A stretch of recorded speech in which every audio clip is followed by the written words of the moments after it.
Hey.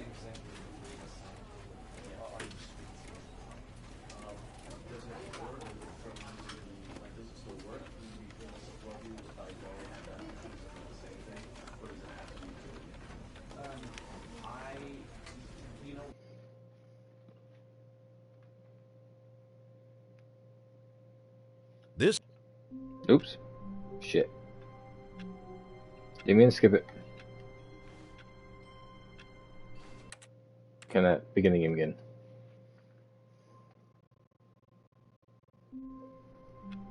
God damn it. That's not what I wanted.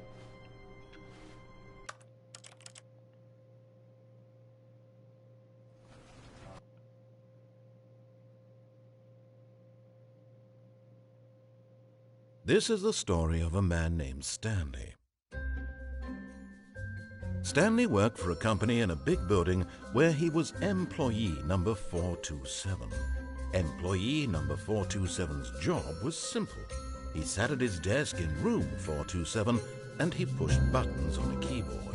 Orders came to him through a monitor on his desk, telling him what buttons to push, how long to push them, and in what order. This is what employee 427 did every day of every month of every year. And although others might have considered it soul-rending, Stanley relished every moment that the orders came in, as though he had been made exactly for this job. And Stanley was happy. And then one day, something very peculiar happened. Something that would forever change Stanley. Something he would never quite forget. He had been at his desk for nearly an hour when he realized that not one single order had arrived on the monitor for him to follow. No one had showed up to give him instructions, call a meeting, or even say hi.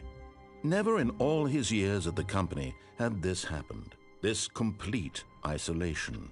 Something was very clearly wrong.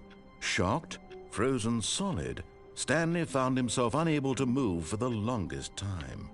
But as he came to his wits and regained his senses, he got up from his desk and stepped out of his office.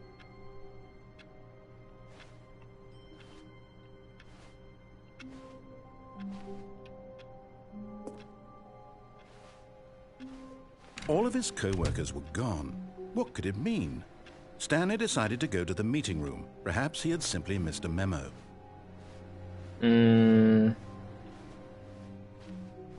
Okay.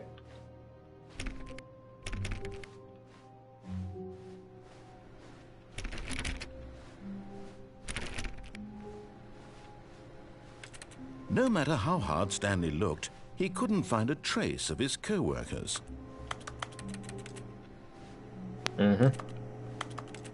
Couldn't find Chase indeed.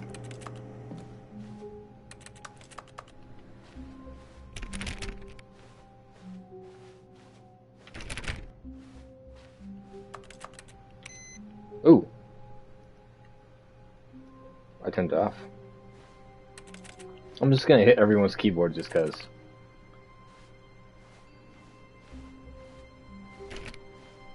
Cool.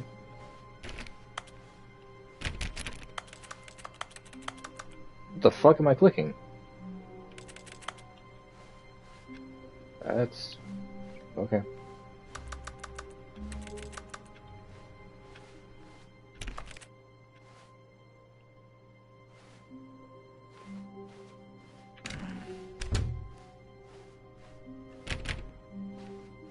When Stanley came to a set of 2 open doors, he entered the door on his left.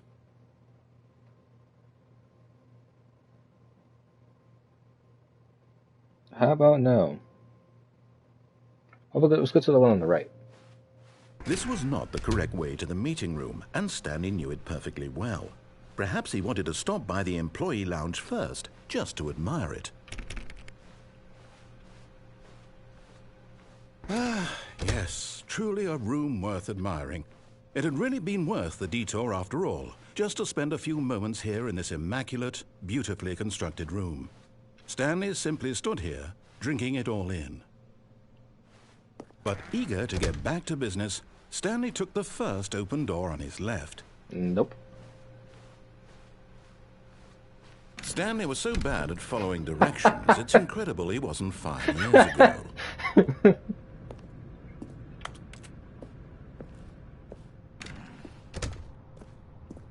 don't even know where I'm at. What's this? Look, Stanley, I think perhaps we've gotten off on the wrong foot here. I'm not your enemy, really, I'm not. I realize that investing your trust in someone else can be difficult, but the fact is that the story has been about nothing but you all this time. There's someone you've been neglecting, Stanley. Someone you've forgotten about. Please, stop trying to make every decision by yourself. Now, I'm not asking for me, I'm asking for her. Who's her? This is it, Stanley. Your chance to redeem yourself, to put your work aside, to let her back into your life. She's been waiting.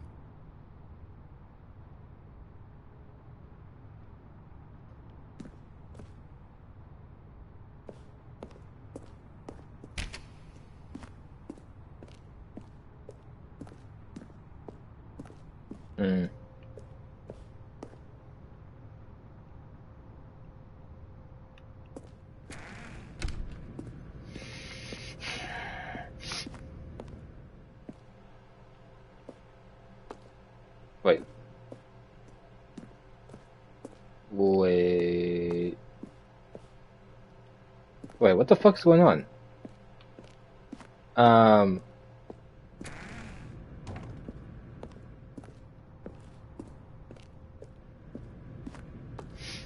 What?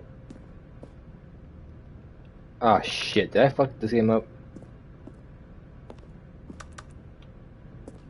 I think I might have fucked something up. Fuck. No, it's not a jump scare one.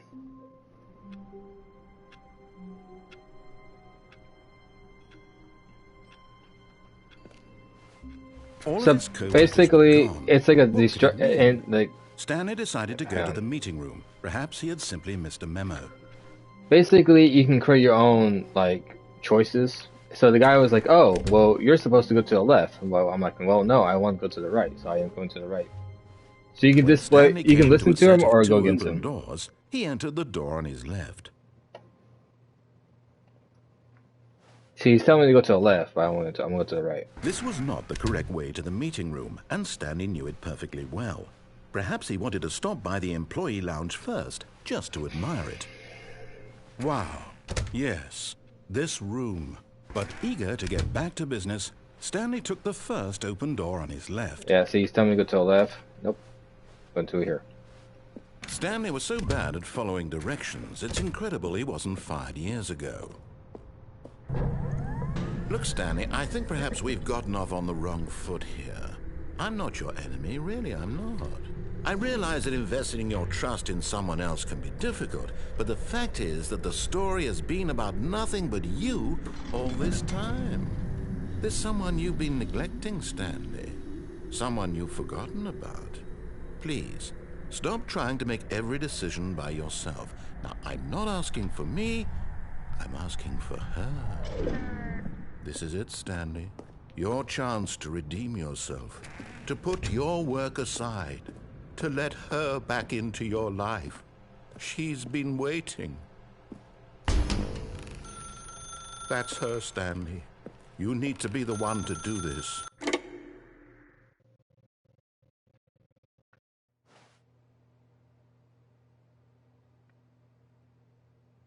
Oh, Stanley, is that you? I don't know if it's like, hello, Please. neighbor. Sorry to keep you waiting. I'm just pulling the bread out of the oven. All right. Okay, there we go. All right, now, I want you to come in and tell me all about your day. Gotcha. Oh, come on. Did you actually think you had a loving wife who'd want to commit their life to you? I'm trying to make a point here, Stanley. I'm trying to get you to see something. Come inside. Let me show you what's really going on here. Sorry, but you're in my story now.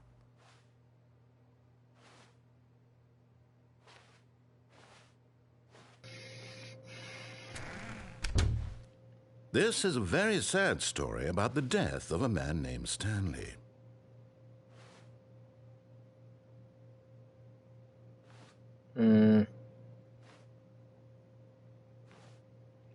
No, I don't want to. What if I just stay? What if I just stand here? Would that be able to work? Let's see how long this motherfucker. Let's see how long I can ignore him.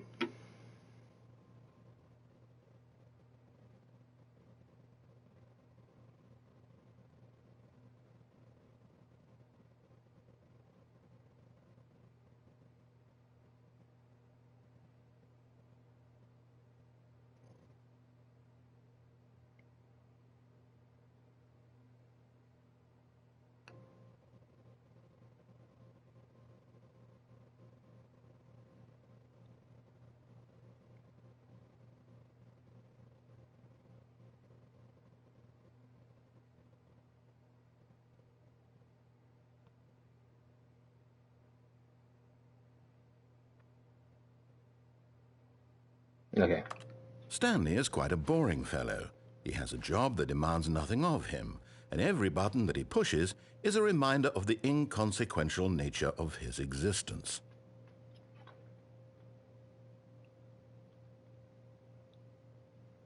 Look at him there, pushing buttons, doing exactly what he's told to do.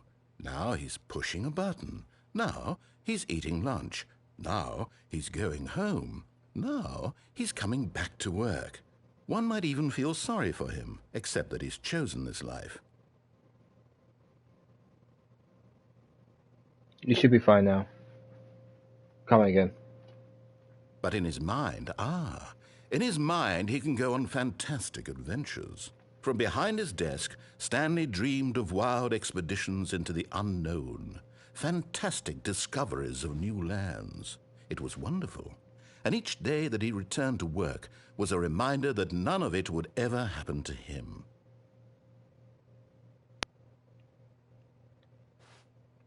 And so he began to fantasize about his own job. First, he imagined that one day while at work, he stepped up from his desk to realize that all of his co-workers, his boss, everyone in the building had suddenly vanished off the face of the earth. The thought excited him terribly. You mean take my sword?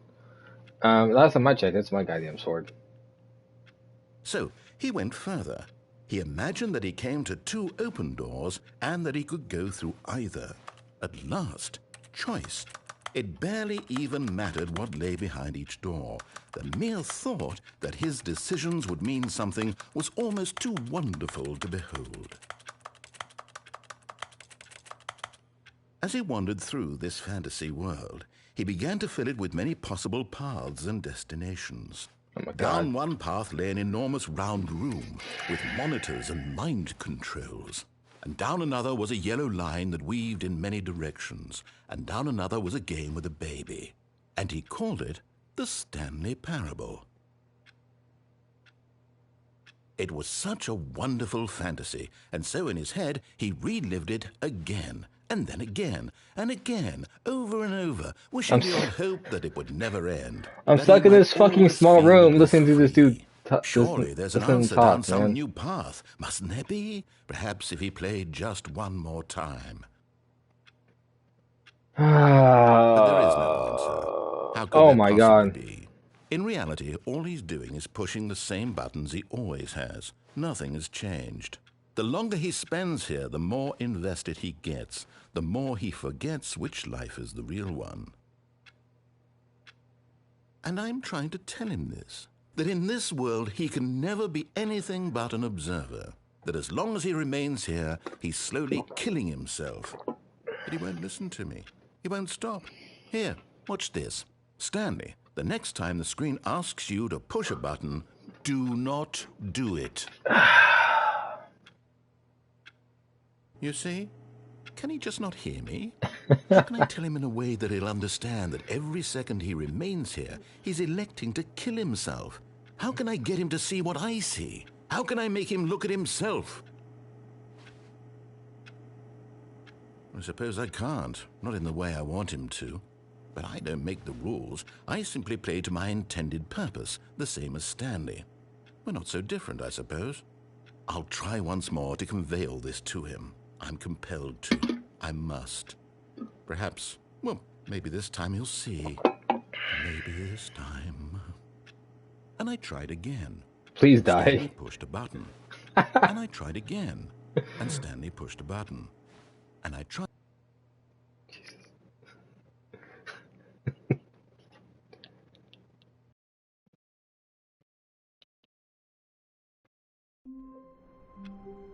Okay, the fuck? All of his co-workers were gone. What could it mean? Stanley decided to go to the meeting room. Perhaps he had simply missed a memo.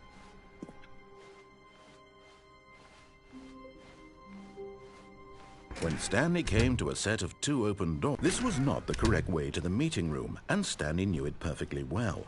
Perhaps he wanted to stop by the employee lounge first, just to admire it. The lounge was sublime, a work of art. But eager to get back to business, Stanley took the first open door on his left. I'm Stanley, the character I'm playing as. Wait, is this gonna happen over and over again? I'm gonna try. Stanley was so bad at following directions, it's incredible he wasn't fired years ago. Look, Stanley, I think perhaps we've gotten off on the wrong foot here. I'm not your enemy, really, I'm not. I realize that investing your trust in someone else can be difficult, but the fact is that the story has been about nothing but you all this time. There's someone you've been neglecting, Stanley. Someone you've forgotten about.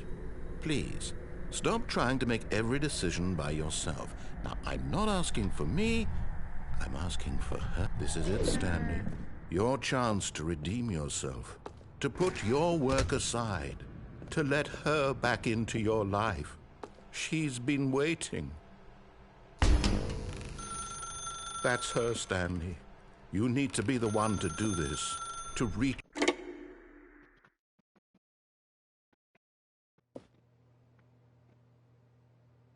Oh, god damn it. It is the same thing. Oh, Stanley, is that you?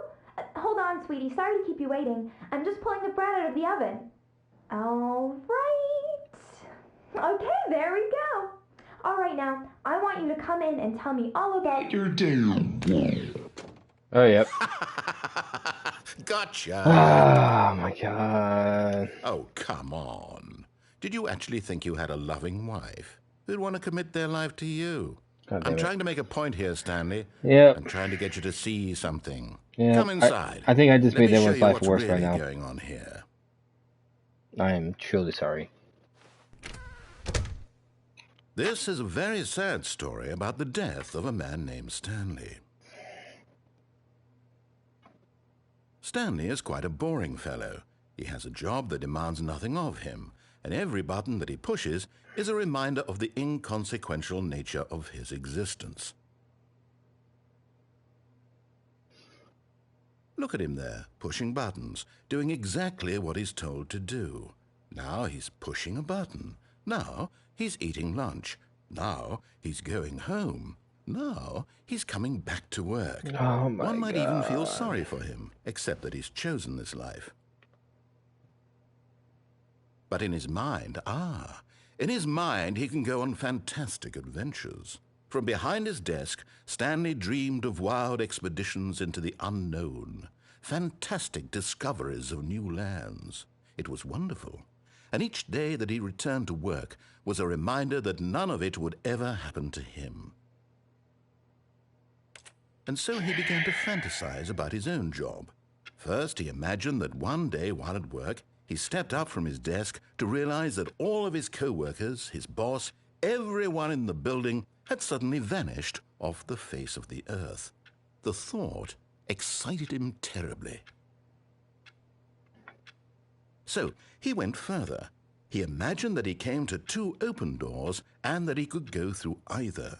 At last, choice. It barely even mattered what lay behind each door.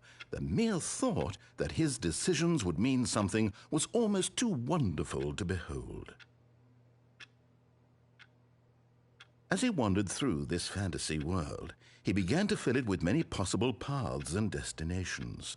Down one path lay an enormous round room with monitors and mind controls.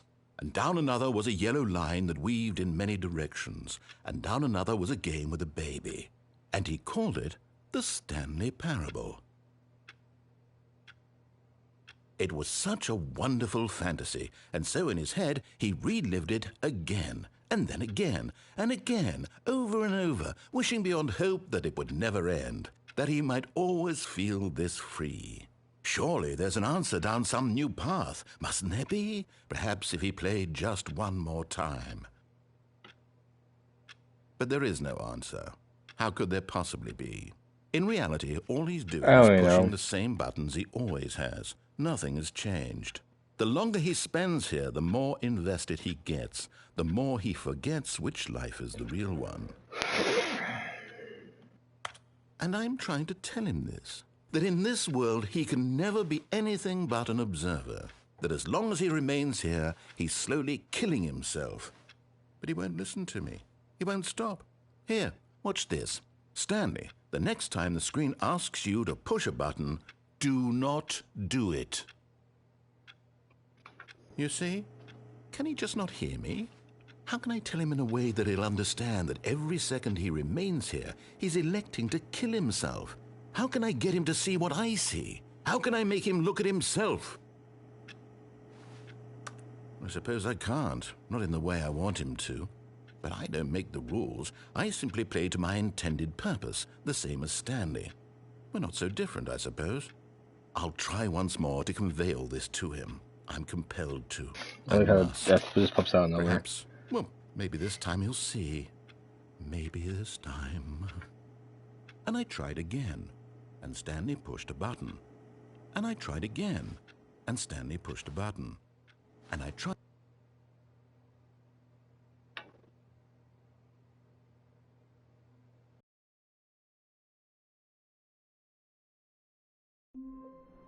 Alright, I'll listen to him. All of his co-workers were gone. What could it mean? Stanley decided to go to the meeting room. Perhaps he had simply missed a memo. I guess to explore different options. When Stanley came to a set of 2 open doors, he entered the door on his left.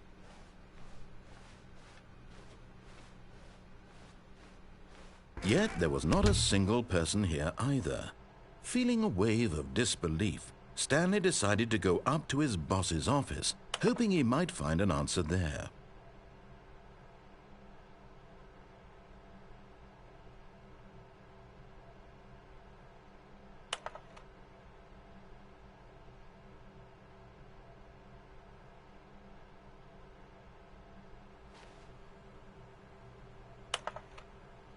Everyone's unique.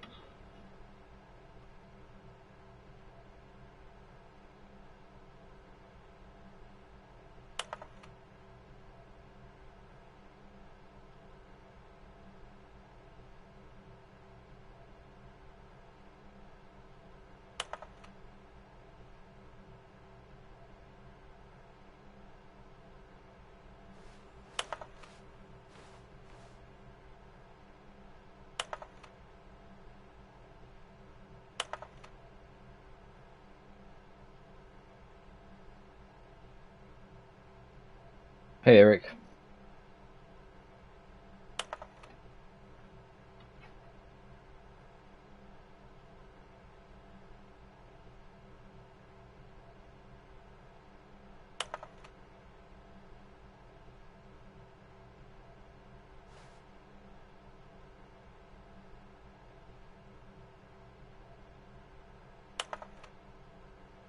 Okay.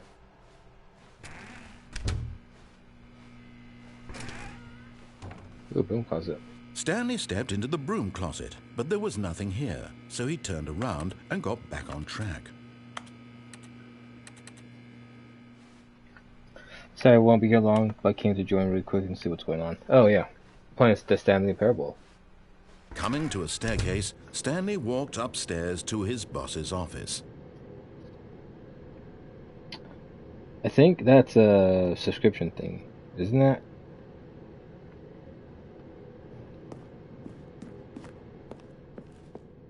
I'm not exactly sure. Isn't that the subscription thing, or is this something else, Eric?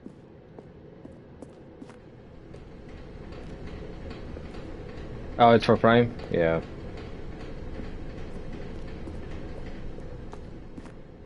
I didn't even hear what this guy said. So there's that looks like hell and this looks like heaven. Or they both look like hell. Yeah, I'm gonna probably go down.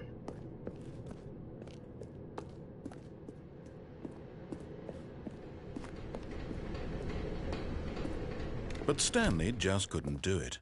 He considered the possibility of facing his boss. Admitting he had left his post during work hours, he might be fired for that. And in such a competitive economy, why had he taken that risk? All because he believed everyone had vanished? His boss would think he was crazy. And then something occurred to Stanley. Maybe, he thought to himself, maybe I am crazy. All of my co-workers blinking mysteriously out of existence in a single moment for no reason at all? None of it made any logical sense.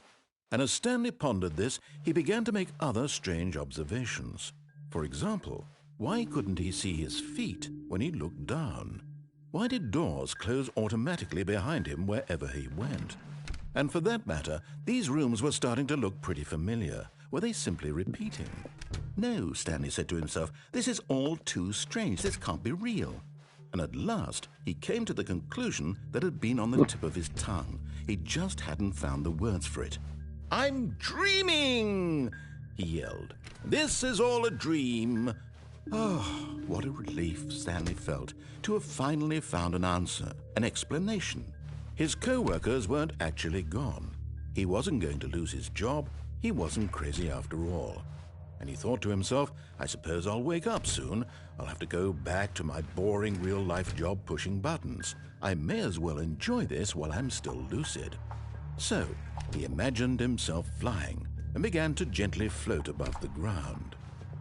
Then he imagined himself soaring through space on a magical starfield, and it too appeared. It was so much fun. What the fuck? And Stanley marveled that he had still not woken up. How was he remaining so lucid? And then perhaps the strangest question of them all entered Stanley's head. One he was amazed he hadn't asked himself sooner. Why is there a voice in my head dictating everything that I'm doing and thinking? Now the voice was describing itself being considered by Stanley, who found it particularly strange. I'm dreaming about a voice describing me, thinking about how it's describing my thoughts, he thought. And while he thought it all very odd, and wondered if this voice spoke to all people in their dreams, the truth was that, of course, this was not a dream. How could it be? Oh no, coffee's right here, my bad. Was Stanley simply deceiving himself? Believing that if he's asleep, he doesn't have to take responsibility for himself? Stanley is as awake right now as he's ever been in his life. Now, hearing the voice speak these words was quite a shock to Stanley. After all, he knew for certain, beyond a doubt, that this was in fact a dream. Did the voice not see him float and make the magical stars just a moment ago? How else would the voice explain all that? This voice was a part of himself too. Surely, if he could just... He would prove it. He would prove that he was in control, that this was a dream. So he closed his eyes gently, and he invited himself to wake up. He felt the cool weight of the blanket on his skin, the press of the mattress on his back, the fresh air of a world outside this one. Let me wake up, he thought to himself. I'm through with this dream. I wish it to be over. Let me go back to my job. Let me continue pushing the buttons. Please, it's all I want. I want my apartment and my wife and my job. All I want is my life exactly the way it's always been. My life is normal. I am normal. Everything will be fine. I am okay. I am not.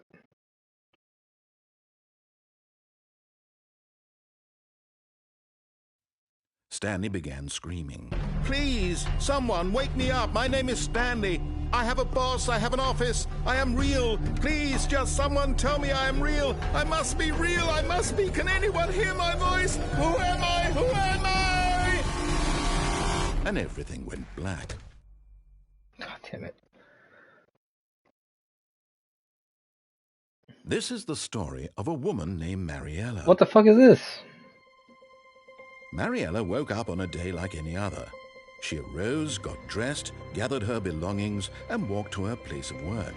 But on this particular day, her walk was interrupted by the body of a man who had stumbled through town talking and screaming to himself, and then collapsed dead on the sidewalk.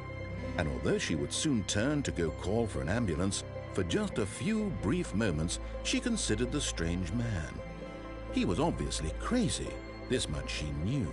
Everyone knows what crazy people look like. And in that moment, she thought to herself how lucky she was to be normal. I am sane. I am in control of my mind. I know what is real and what isn't. It was comforting to think this, and in a certain way, seeing this man made her feel better. But then she remembered the meeting she had scheduled for that day, the very important people whose impressions of her would affect her career, and by extension, the rest of her life.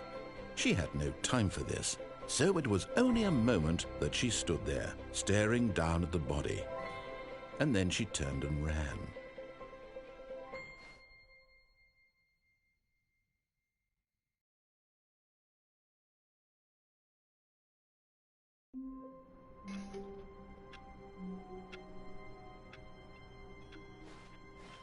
Stanley decided to go to the meeting room to check on his co-workers. He never functioned well by himself and constantly needed support and guidance from others, so the thought of total solitude was terrifying to him.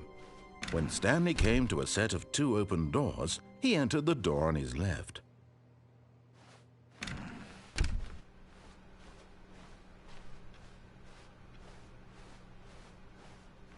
Yet there was not a single person here either. Feeling a wave of disbelief, Stanley... Oh, no. Oh, no, no, no, no, no, no, no, no, no, no, not again. I won't be part of this. I'm not going to encourage you. I'm not going to say anything at all. I'm just going to be patient and wait for you to finish whatever it is you enjoy doing so much in this room.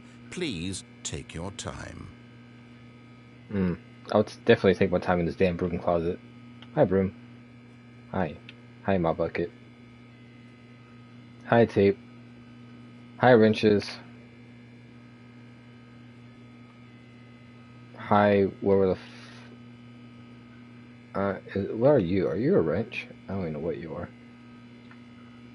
I don't know what the fuck you are. I'm pretty sure those are, what, pliers up there? I don't know what's up there. He said he was gonna wait for me, so I'm gonna wait in here. Fuck him.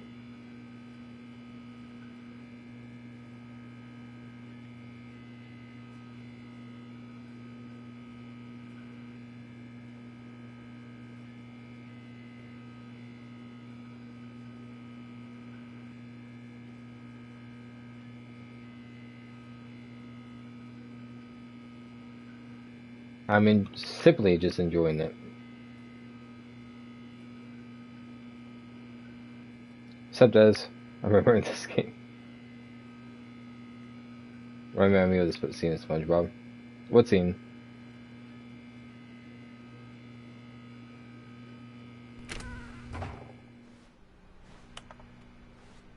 Or his friends, or the only ship in the... Oh.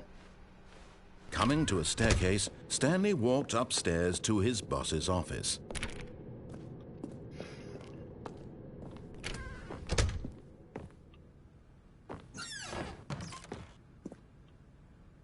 Money in the morning, money in the evening, money for breakfast, money in Chris.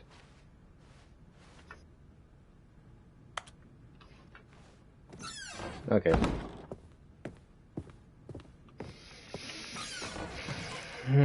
Right. Yeah, no. Let's go in here.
Well, guess I'll just chill.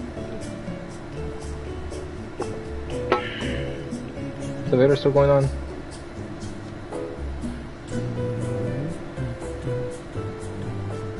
Am I just stuck in this fucking room? What's going on?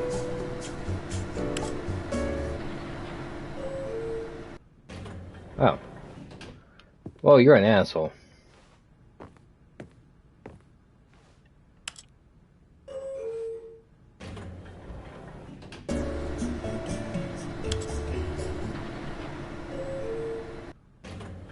Okay, whatever.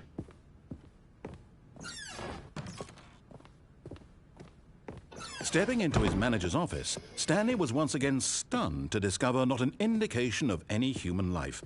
Shocked, unraveled, Stanley wondered in disbelief who orchestrated this, what dark secret was being held from him.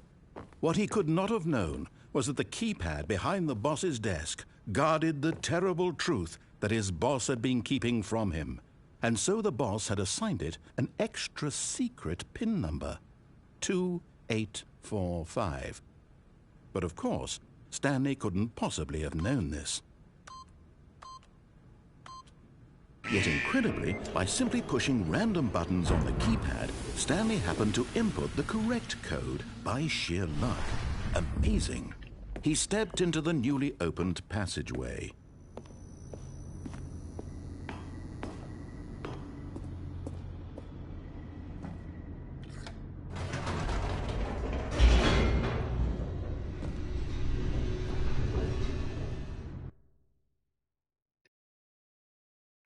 Descending deeper into the building, Stanley realized he felt a bit peculiar.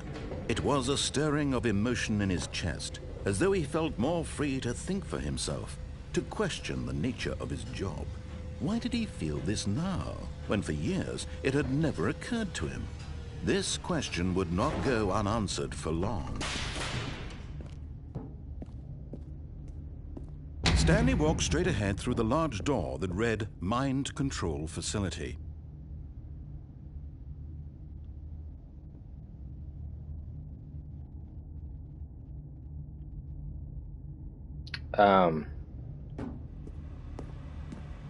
Although this passageway had the word escape written on it, the truth was that at the end of this hall, Stanley would meet his violent death.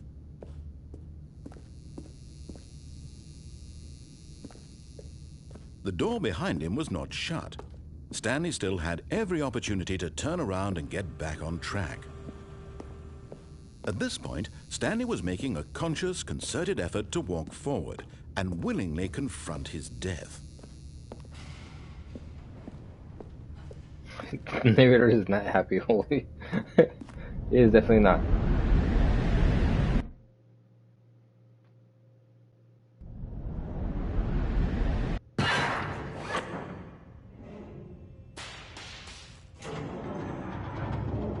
As the machine whirred into motion and Stanley was inched closer and closer to his demise, he reflected that his life had been of no consequence whatsoever.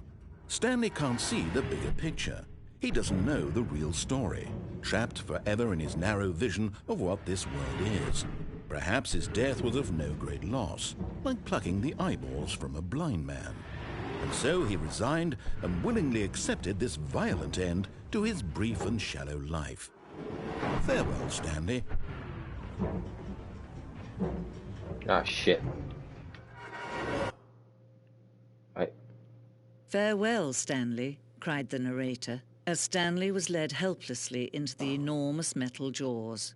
In a single visceral instant, Stanley was obliterated as the machine crushed every bone in his body, killing him instantly.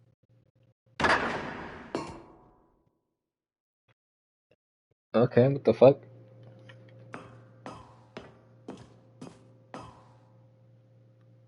And yet it would be just a few minutes before Stanley would restart the game, back in his office, as alive as ever. What exactly did the narrator think he was going to accomplish?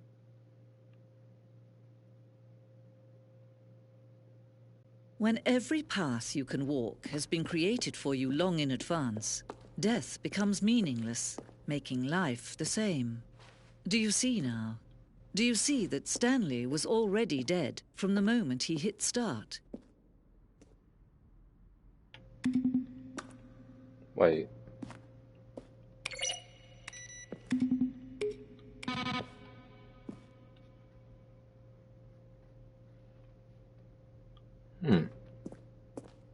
The fuck is all this?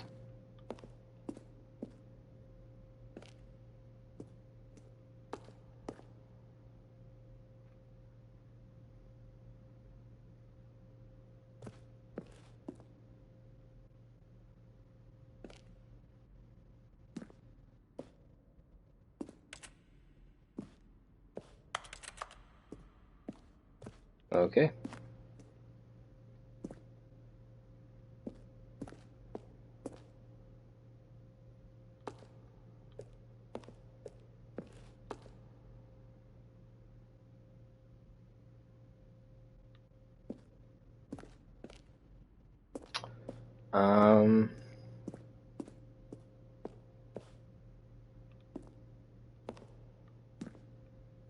Wait, what's over here? Angry assault narrator. Not weird at all. I forgot how abstract this game was. Yeah.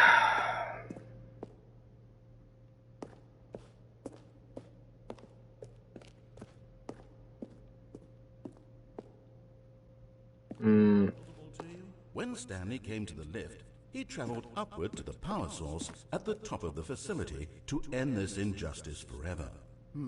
Let's see. Stanley walked through the green door. Stanley pushed the orange lever. Oh, these are the clips from his early takes that were used. Stanley stood on the snow. That is interesting. Lounge.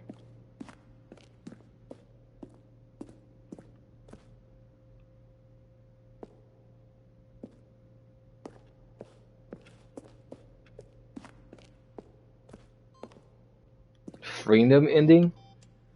This is the very first incarnation of the freedom ending. What ending did I exactly get then? If I even got an ending.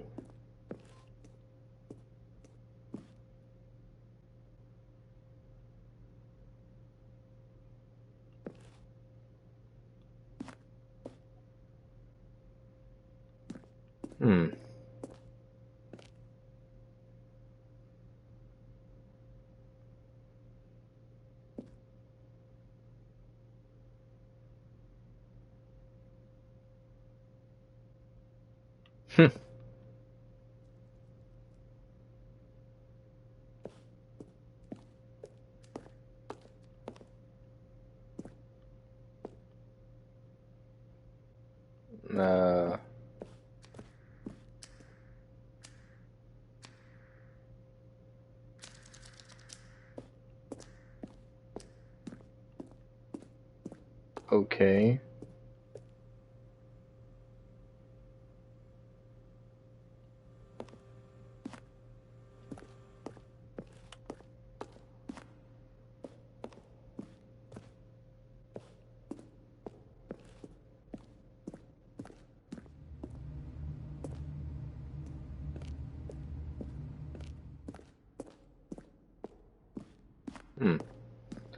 Not exactly.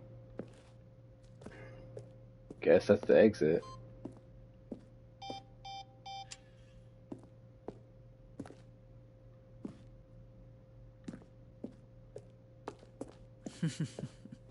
Oh, look at these two. How they wish to destroy one another. How they wish to control one another. How they both wish to be free. Can you see? Can you see how much they need one another? No, perhaps not. Sometimes these things cannot be seen. But listen to me. You can still save these two. You can stop the program before they both fail. Turn off your PlayStation. There's no other way to beat this game. As long as you move forward, you'll be walking someone else's path. Stop now and it'll be your only true choice. Whatever you do, choose it. Don't let time choose for you. Don't let... Well, that's a damn shame.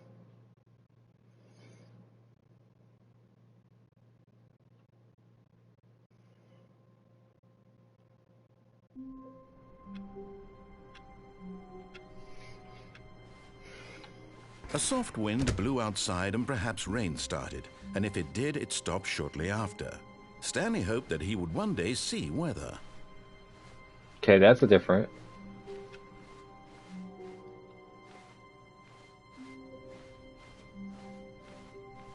When Stanley came to a set of 2 open doors, he entered the door on his left.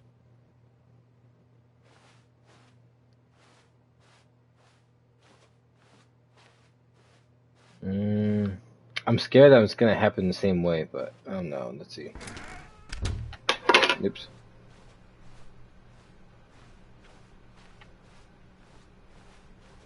Yet there was not a single person here either. Feeling a wave of disbelief, Stanley decided to go up to his boss's He fucking office, blocked the broom closet so I don't get in there? You are a son of a bitch for doing that. You're a Coming little to a pansy staircase, ass. Stanley walked upstairs to his boss's office.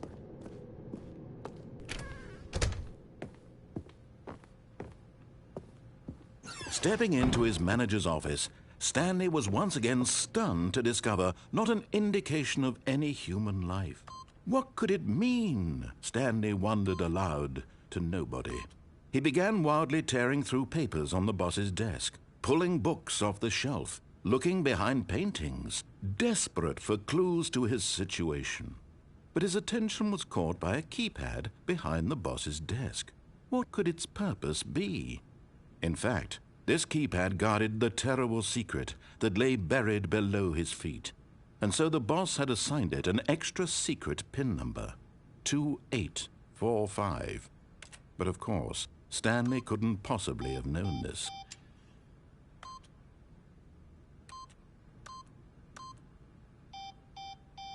I wonder how many times I can get wrong. Stanley just sat around twiddling his thumbs.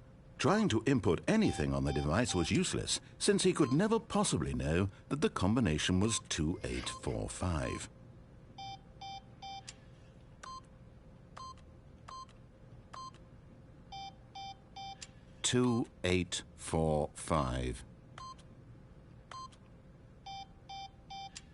I know it's 2845. I just want to piss you off.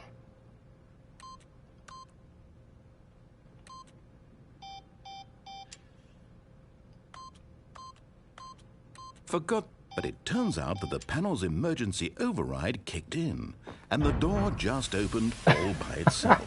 And Stanley got the hell along with the story. Well, whoop-de-doo. That's funny.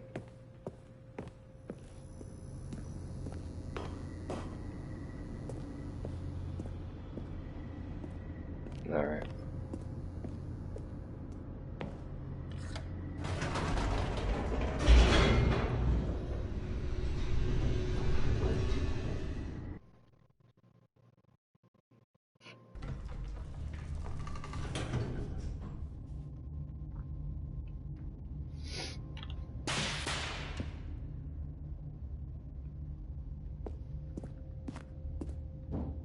Stanley walked straight ahead through the large door that read Mind Control Facility.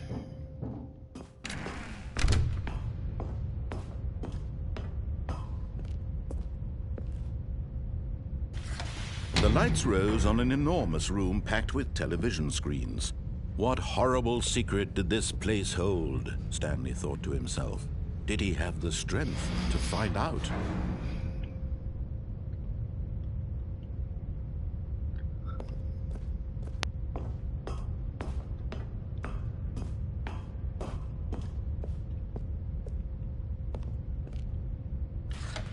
Now the monitors jumped to life, their true nature revealed. Each bore the number of an employee in the building, Stanley's co-workers. The lives of so many individuals reduced to images on a screen, and Stanley, one of them, eternally monitored in this place where freedom meant nothing.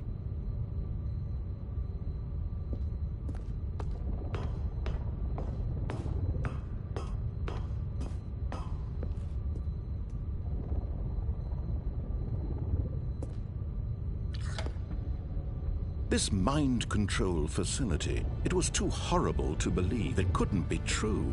Had Stanley really been under someone's control all this time? Was this the only reason he was happy with his boring job? That his emotions had been manipulated to accept it blindly?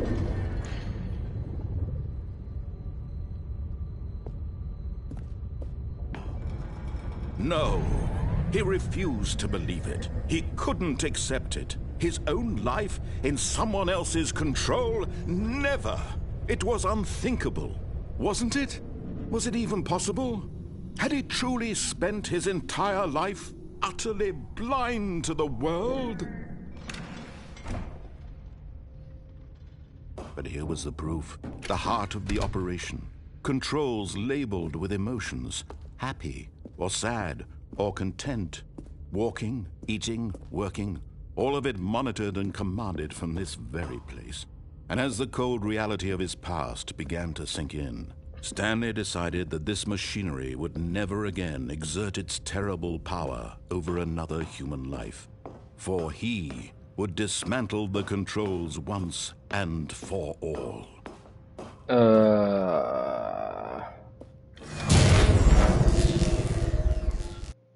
I should have just hit on, not off. It does have many force.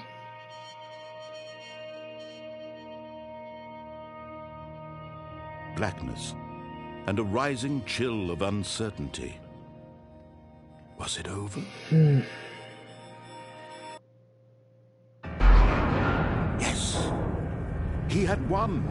He had defeated the machine, unshackled himself from someone else's command. Freedom was mere moments away. And yet, even as the immense door slowly opened, Stanley reflected on how many puzzles still lay unsolved. Where had his co-workers gone? How had he been freed from the machine's grasp? What other mysteries did this strange building hold?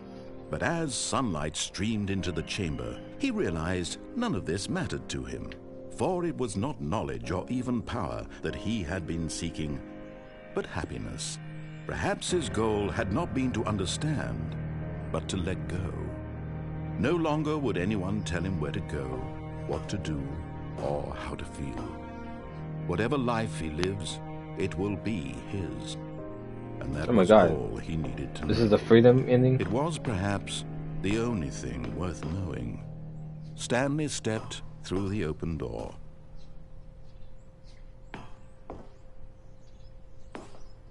Stanley felt the cool breeze upon his skin, the feeling of liberation, the immense possibility of the new path before him.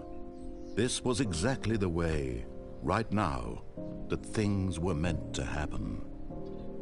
And Stanley was happy.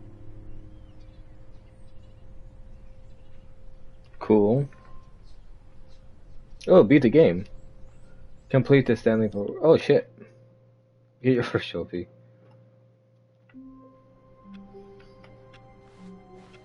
All of his co-workers were... Wait, no. This isn't the right office, is it? Is this Stanley's office?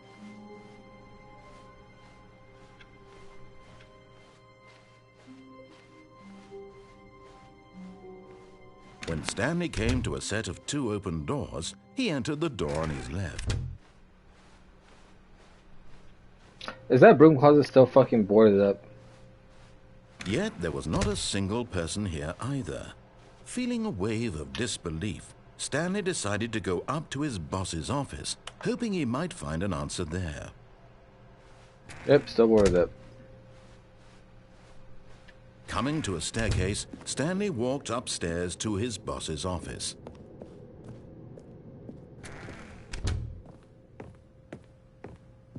The moment he entered his manager's office, Stanley froze in his tracks. Not a living soul anywhere. Stanley was in such a rush to get through the story as quickly as possible, he didn't even have a single minute to just let the narrator talk. That kind of anxiety isn't healthy. So he relaxed for a few moments with some calming New Age music. Oh, God.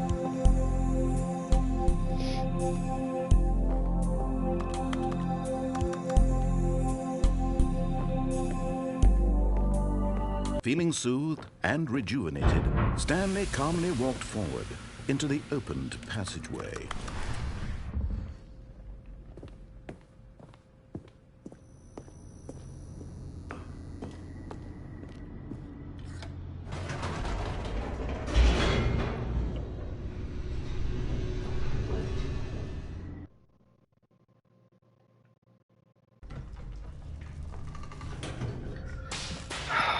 God, what the fuck, dude? Stanley walked straight ahead through the large door that read Mind Control Facility.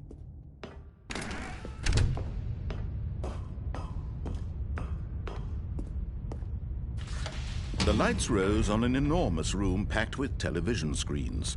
What horrible secret did this place hold? I'm gonna turn it on this time. Stanley thought to himself. Did he have the strength to find out?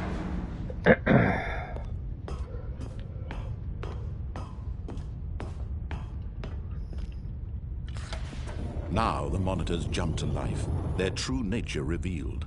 Each bore the number of an employee in the building, Stanley's co-workers.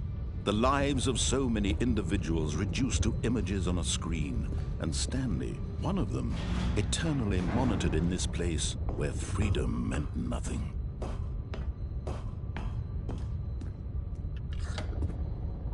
This mind control facility, it was too horrible to believe. It couldn't be true. Had Stanley really been under someone's control all this time? Was this the only reason he was happy with his boring job? That his emotions had been manipulated to accept it blindly? No, he refused to believe it. He couldn't accept it. His own life in someone else's control? Never! It was unthinkable, wasn't it?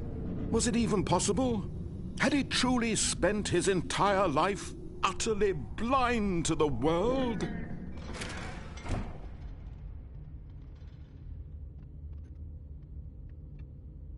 But here was the proof, the heart of the operation. Controls labeled with emotions, happy or sad or content, walking, eating, working, all of it monitored and commanded from this very place. And as the cold reality of his past began to sink in, Stanley decided that this machinery would never again exert its terrible power. Oh, Stanley, you didn't just activate the controls, did you? After they kept you enslaved all these years, you go and you try to take control of the machine for yourself. Is that what you wanted? Yep. Control? Yep. Oh, Stanley, I applaud your effort, I really do. But you need to understand, there's only so much that machine can do. You were supposed to let it go, turn the controls off, and leave. If you want to throw my story off track, you're going to have to do much better than that. I'm afraid you don't have nearly the power you think you do. For example, and I believe you'll find this pertinent, Stanley suddenly realized he had just initiated the network's emergency detonation system. In the event that this machine is activated without proper DNA identification, nuclear detonators are said to explode, eliminating the entire complex. How long until detonation then? Let's say, 2 minutes. Ah, now this is making things a little more fun, isn't it, Stanley? It's your time to shine. You are the star. It's your story now. Shape it to your heart's desires. This is much better than what I had in mind. What a shame we have so little time left to enjoy it. Mere moments until the bomb goes off. But what precious moments each one of them is. More time to talk about you, about me, where we're going, what all this means. I barely know where to start. What's that? You'd like to know where your co-workers are? A moment of solace before you're obliterated? Ah, shit. All right, I'm in a good mood. You're gonna die anyway. I'll tell you exactly what happened to them. I erased them. I turned off the machine. I set you free. Of course, that was merely in this instance of the story. Sometimes when I tell it, I simply let you sit there in your office forever, pushing buttons endlessly and then dying alone. Other times, I let the office sink into the ground, swallowing everyone inside, or I let it burn to a crisp. I have to say this, though, this version of events has been rather amusing. Watching you try to make sense of everything and take back the control wrested away from you, it's quite rich. I almost hate to see it go. But I'm sure whatever I come up with on the next go-around will be even better. My goodness, only 34 seconds left. Oh, shut the fuck up. But I'm enjoying this so much. You know what? To hell with it. I'm going to put some extra time on the clock. Why not? These are precious additional seconds, Stanley. Time doesn't grow on trees. Oh, dear me. What's the matter, Stanley? Is it that you have no idea where you're going or what you're supposed to be doing right now? Why are you talking so much shit? Did you just assume when you saw that timer that something in this room was capable of turning it off? I mean, look at you. Running from button to button, screen to screen, clicking on every little thing in this room. These numbered buttons, no, these colored ones. Or maybe this big red button, or this door. Everything, anything, something here will save me. Why would you think that, Stanley? That this video game can be beaten? Won? Solved? Do you have any idea what your purpose in this place is? No. Stanley, you're in for quite a disappointment. But here's a spoiler for you. That timer isn't a catalyst to keep the action moving along. It's just seconds ticking away to your death. You're only still playing instead of watching a cutscene because I want to watch you for every moment that you're powerless, to see you made humble. This is not a challenge, it's a tragedy. You wanted to control this world, that's fine. But I'm going to destroy it first, so you can't. Take a look at the clock, Stanley. That's 30 seconds you have left to struggle. 30 seconds until a big boom and then nothing. No end. Just you being blown to pieces. Will you cling desperately to your frail life, or will you let it go peacefully? Another choice. Make it count. Or don't. It's all the same to me. All a part of the joke. And believe me, I will be laughing at every second of your inevitable life from the moment we fade in until the moment I say, Ah, shit. God damn it.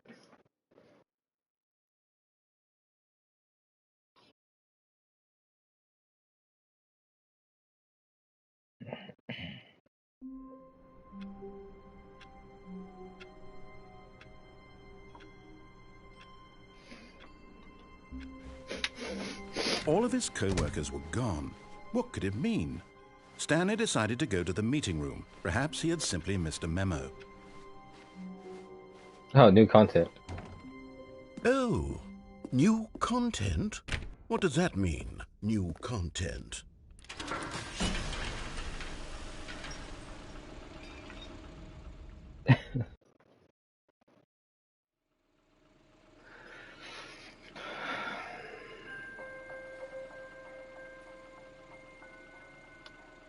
Hello, and thank you for playing the Stanley Parable Ultra Deluxe. As you may know, the Stanley Parable was a video game released in 2013 on home computers. After receiving critical and commercial success, it was expanded upon in 2022 with the Stanley Parable Ultra Deluxe, a reimagining of the game for consoles and home computers. The Stanley Parable Ultra Deluxe features exciting new content that broadens and expands the world of the Stanley Parable, delighting audiences the world over. Please, step inside and see what thrilling new adventures await in the Stanley Parable Ultra Deluxe. Oh, well, this sounds delightful. I'm very excited to see the thrilling new Ultra Deluxe content. Okay, so far it's an elevator. Nothing special yet, but I'm sure it's just the beginning of a mesmerizing adventure.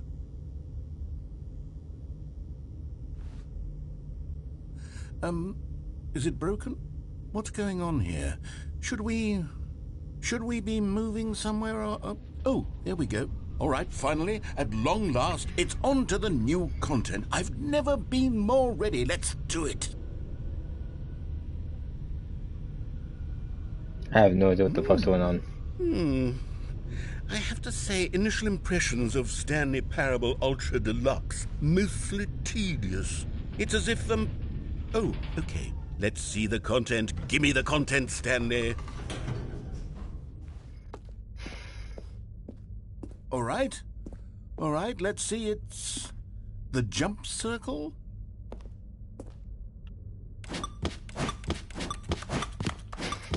What the hell?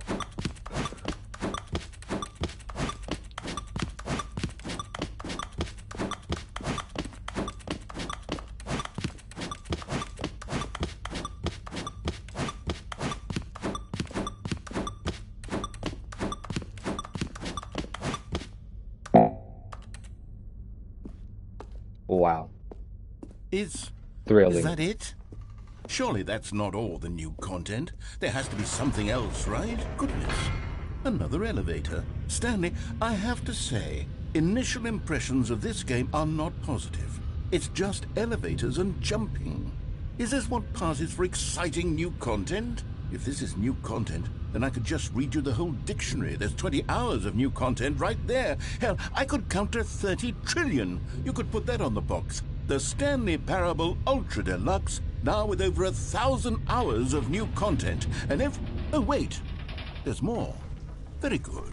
Yes. I knew there had to be something else. Let's see it. I'm ready for whatever it is. That's it? Oh, you've got to be kidding me. You see, Stanley? This is what happens when greedy video game developers with no respect for their fan base rush a cheap expansion to market for no reason other than to make an easy dollar. And don't get me started on the level of craftsmanship that's gone into it. In fact, I'm looking right now at the game's trophies, and it's hard to believe one of them actually says, "Test trophy, please ignore." What quality assurance department signed off on this? I'm infuriated and I'm offended, and I intend to find these people on Twitter and hold them personally accountable. It's my fault, Stanley. I built up too much anticipation around the new content, I'm afraid. It could never have lived up to such expectations. If you're still with me, why don't we just reset the game, and we'll try to get back to what the Stanley Parable is really about. No frills, no gimmicks. Just you and me having a great time together like always. What do you say, friend?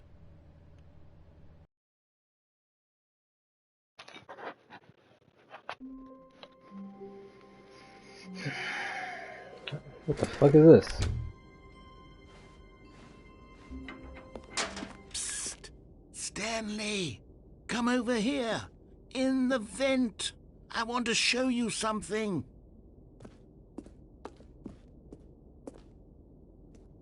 Oh. You don't want to see the cool surprise I made for you? Well, fine. You're a dork anyway, so who cares? Oh, never mind. You're not a dork.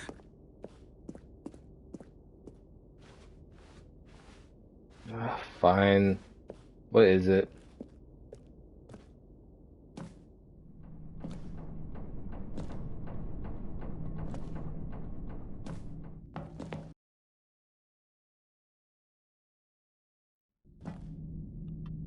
Okay, you remember how cheap and unsatisfying the new Ultra Deluxe content turned out to be? Well, it got me thinking about the past, and how much better the Stanley Parable used to be.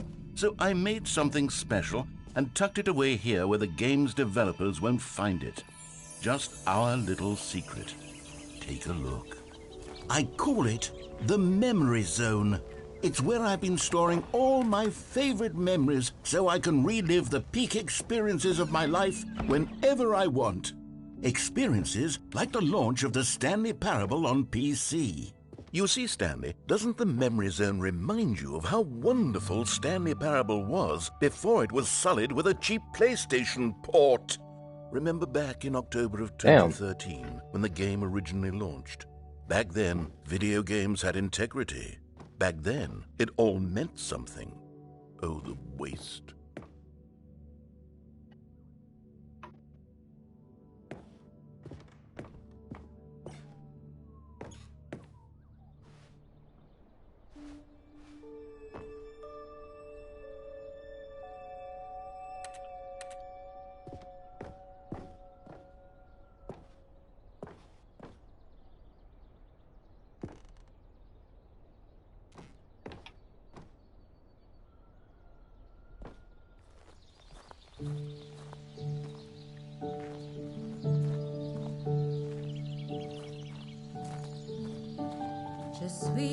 And over here is where I keep reviews of the Stanley Parable. Like this stunning triumph of games journalism, 10 out of 10 from Destructoid.com. James Stephanie Sterling writes, and I quote, "Where so many games that aspire to be more than games end up less than any form of art, Yeah, Stanley Parable strives and then succeeds to be every game ever created." Did you hear that, Stanley? Every game ever created. That's how grand and all-encompassing the original Stanley Parable was.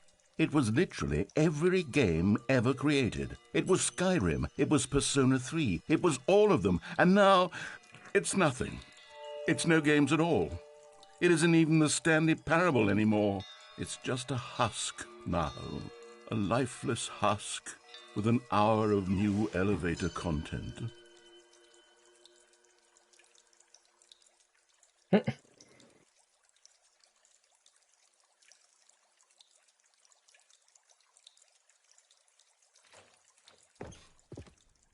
Ooh, downstairs.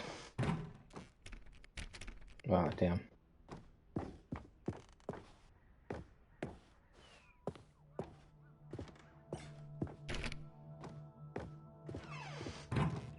Here's another moving passage, this time from GameSpot.com.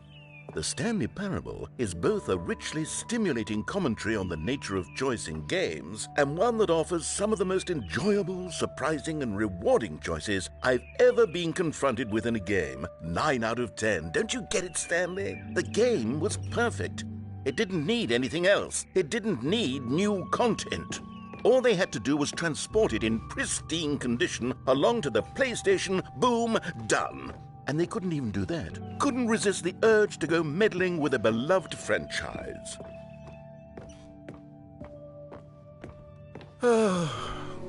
These were simpler times, Stanley. But I wouldn't give to go back to have it all over again. The serious room.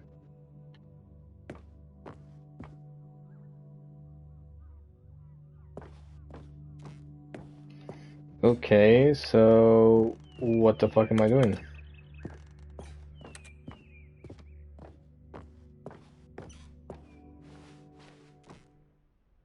Oh. Wait, hang on. I don't recall this part of the memory zone before. What's this? What's down here? Oh no, oh God, no, Stanley. It's a collection of reviews from Pressurized Gas, the extremely popular online storefront for computer games. I haven't looked at these in years. I can't even imagine what's been collecting down here. Surely these reviews were glowing as well, weren't they? Honestly, I could not be bothered to play this game to full completion. The narrator is obnoxious and unfunny, with his humor and dialogue proving to be more irritating than entertaining. Unfunny! I'm not trying to be funny. I'm trying to make a serious work of art. I suppose I could write up a handful of gags to insert into the Stanley Parable, but the game is already such a densely layered web of profound philosophical insights that I can't even imagine where I'd have the room to stick them.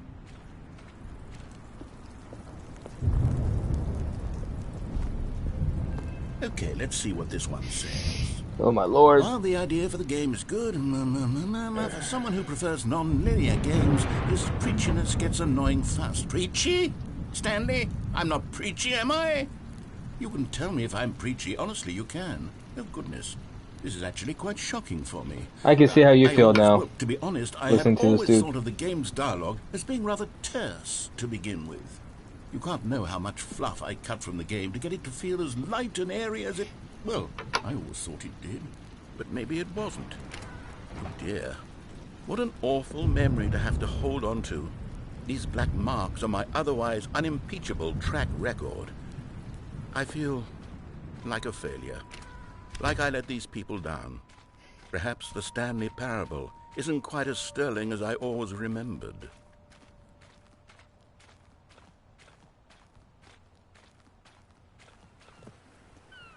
What's this one got to say?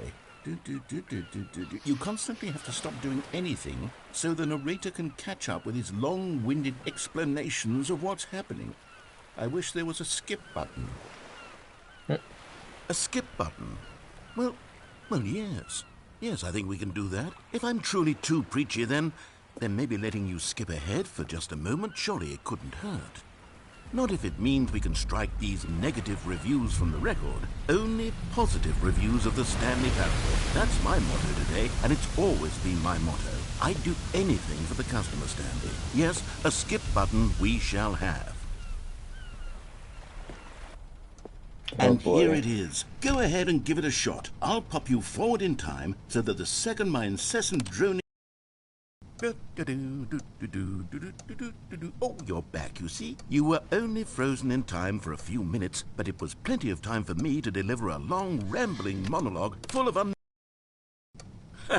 Well, there, sport. You really did catch me rambling on a bit, didn't you? But that's the power of the button. The minute I start to go off on a thoughtless display of self-absorption... Okay, welcome back, Stanley. Now, I should say that the amount of time the button has been skipping through is becoming longer and longer. That last one was, well, I want to say maybe 30, 45... Stanley, please don't push the button again. It's been 12 hours. You've just been frozen there. I don't know why the skips are getting longer, but they're... Oh, Stanley, you're back. You're back. Oh, my goodness. I have someone to talk to again. Stanley, I think it's been a week. Or 2 weeks.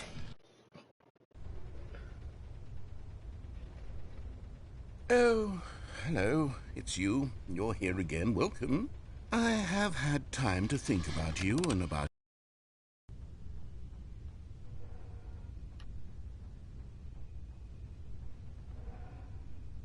No, nothing.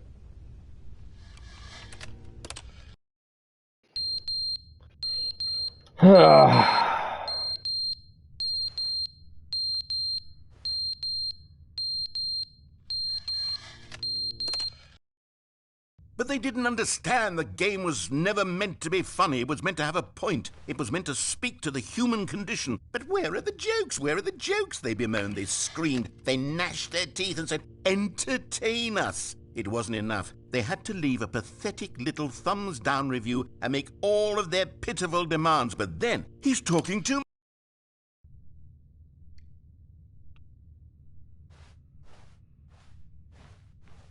Oh, yeah, we done talking? Are we just done with everything? The end is never the end, is never the end, is never the end, is never the end, is never the end, is never the end, is never the end, is never the end, is never the end, is...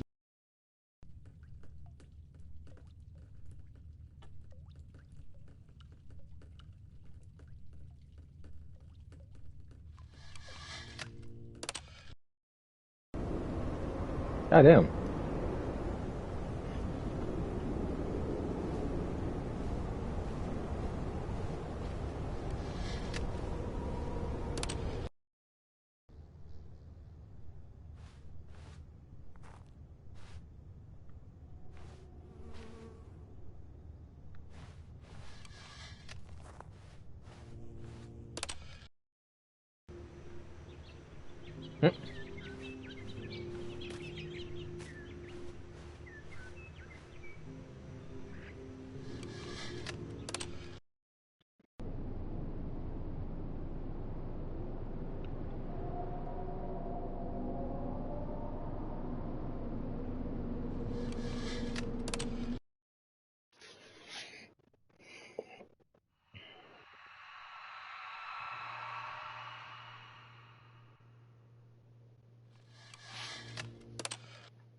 Oh shit.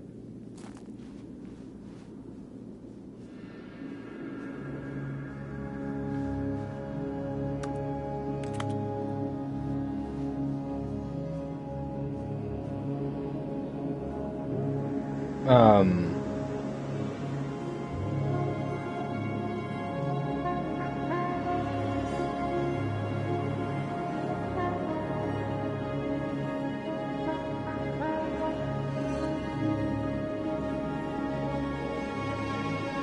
Guess who's just get me running to the distance.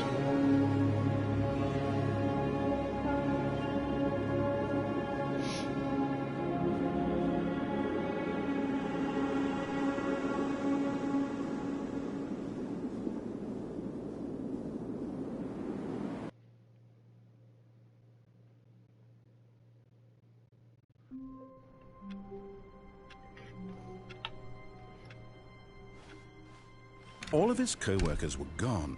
What could it mean? Stanley decided to go to the meeting room. Perhaps he had simply missed a memo. Oh, good. You noticed my sign. Yes, I have something very exciting to show you.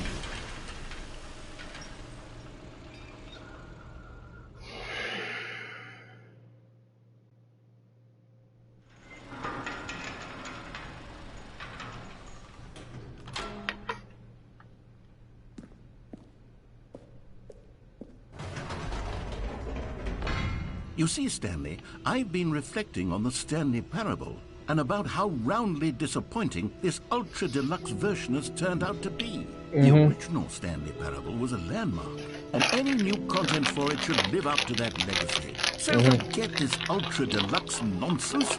I say we take it one step even further. Which is why I'm very proud to announce for the first time ever, the Stanley Parable 2.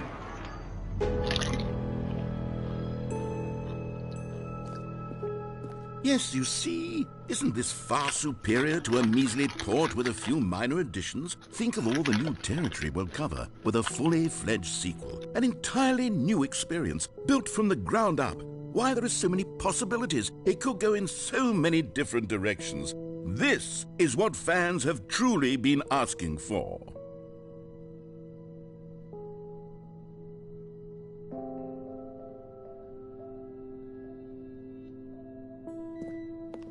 Calling it the Stanley Parable 2 is just so much catchier than Ultra Deluxe, don't you think? Ultra Deluxe? What does it even mean? But the Stanley Parable 2, now that's an artistic statement right there. It's future-oriented. It screams progress and innovation and long-term franchising potential.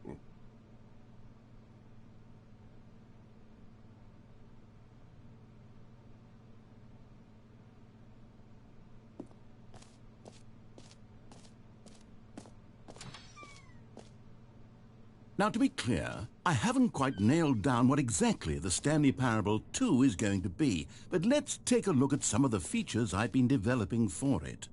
I figure that if I can loosely organize a handful of interesting concepts, that surely the game will sort of naturally spring up around them. It'll all work itself out. Game development is much more of a fuzzy magic than anything scientific or logical, really.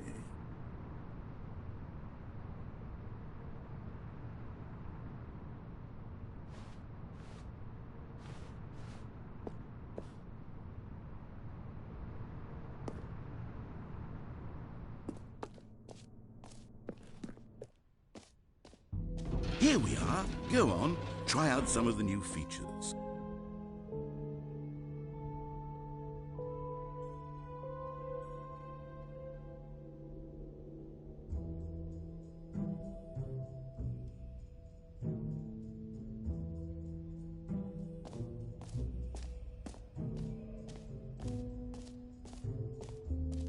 For the Stanley Parable 2, I asked myself, what do players really want?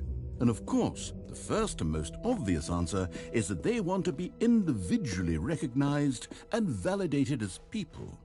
So with that in mind, my first addition to the game is this button which speaks the name of the person playing the game. Isn't that wonderful? Jim. Sorry, I should have clarified. Right now, the button only says the name Jim. But of course, in the final game, this button will say your name, whatever name that is. Here, let's have you role-play as Jim to really simulate the full experience of this feature. Just play along. I promise you'll love it. Okay, here we go. Let's take a deep breath, clear your mind, forget whoever you are, and simply become a person named Jim. I want you to imagine yourself living as Jim, sleeping and waking as Jim, falling in love and being heartbroken as Jim, seizing all of the world's possibilities as Jim, and as Jim watching your dreams crumble into dust. Do you feel it deeply? Are you really, truly Jim right now? If so, then please step forward and press the button.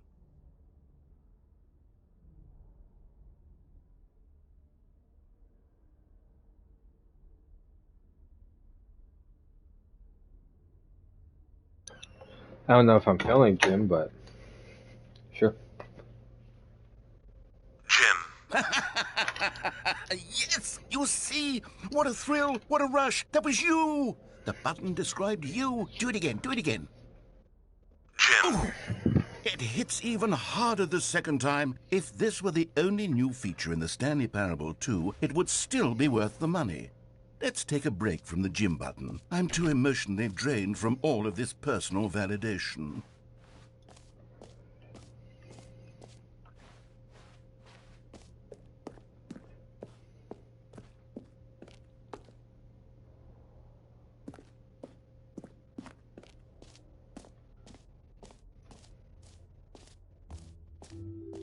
I suppose I could allow only people named Jim to play the Stanley Parable 2. That would actually save me the work of finishing this feature.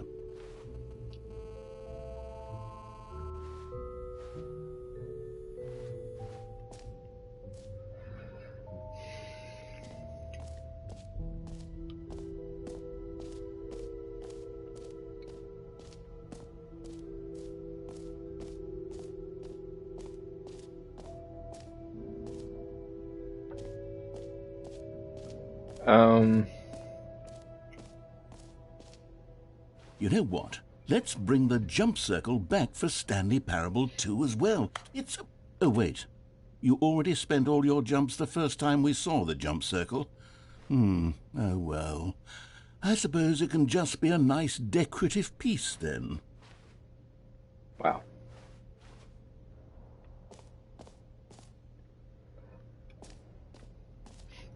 It won't end.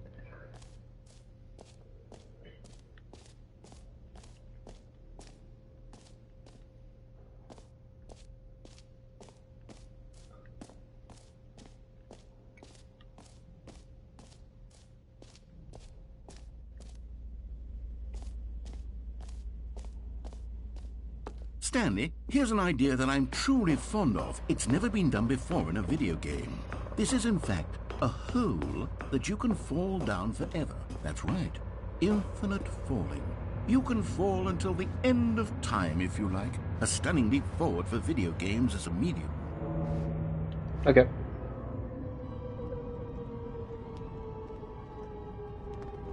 You see, isn't it wonderful?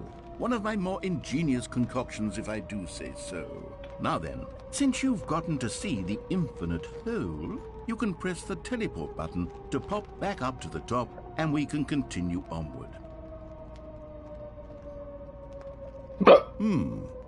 Now, I don't mean to be a bummer, but I do recommend you use the teleport button to go back to the top.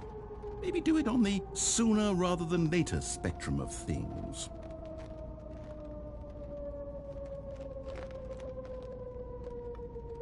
Okay, Stanley, I don't know quite how to say this tactfully, but it's possible that I slightly exaggerated the infinite nature of the hole. Is it a very, very deep hole? To be certain it is. It's an extremely deep hole. I don't want anyone to say that it isn't an astonishingly deep hole. It is. Is it infinite? Well, that sort of depends on your definition of infinity. From one... Great. Now, Fine. I'm very excited to show you even more of my ideas for the sequel.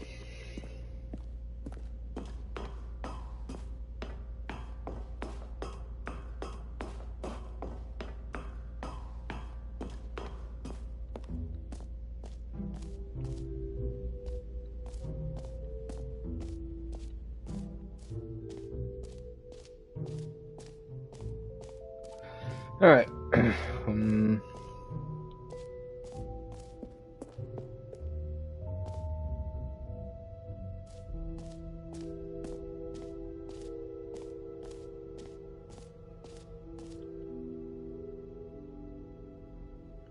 What is this? Oh.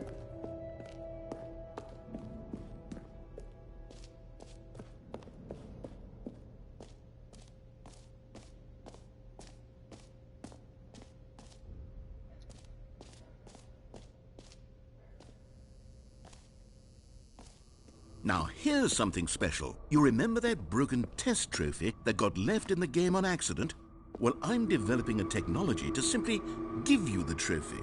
Yes. You see, you'll come to... Okay, perhaps I should have clarified. This is technology that will exist.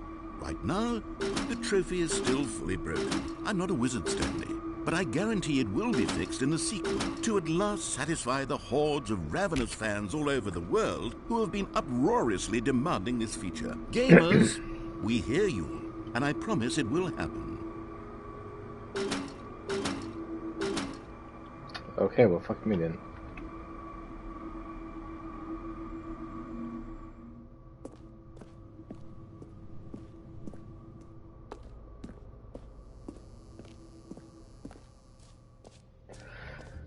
Kind of been a little What bit else? of What other exhibits haven't we seen yet? a kind of a letdown, but Ah, collectibles. Now it's a real video game. In the Stanley Parable 2, you'll run around gathering up these miniature Stanley figurines. And what's truly innovative is that there will be no reward for collecting all of them. I don't want to stifle the intrinsic joy of watching a number go up. You simply collect all of them, and then you move the hell on with your unremarkable life.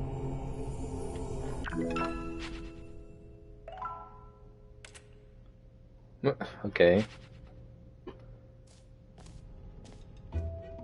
God, it really is the worst when you collect everything in a video game and then they give you a big fancy reward for it. Absolutely tragic. Tragedy indeed. Wait. Is this really where the exit's at? Oh, goodness, Stanley, this is fairly awkward. I hate to do this, but before you leave, you really should go to the bucket exhibit. You see, there's a surprise I was going to spring on you later, and it involves the bucket. And I really do hate to break the illusion, but it's important that you go see the bucket, okay? All right, I'll get out of your hair now. Where the fuck is this bucket?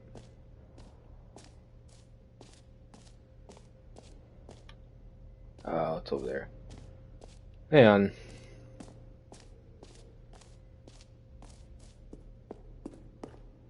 Actually, I don't even remember seeing the damn bucket.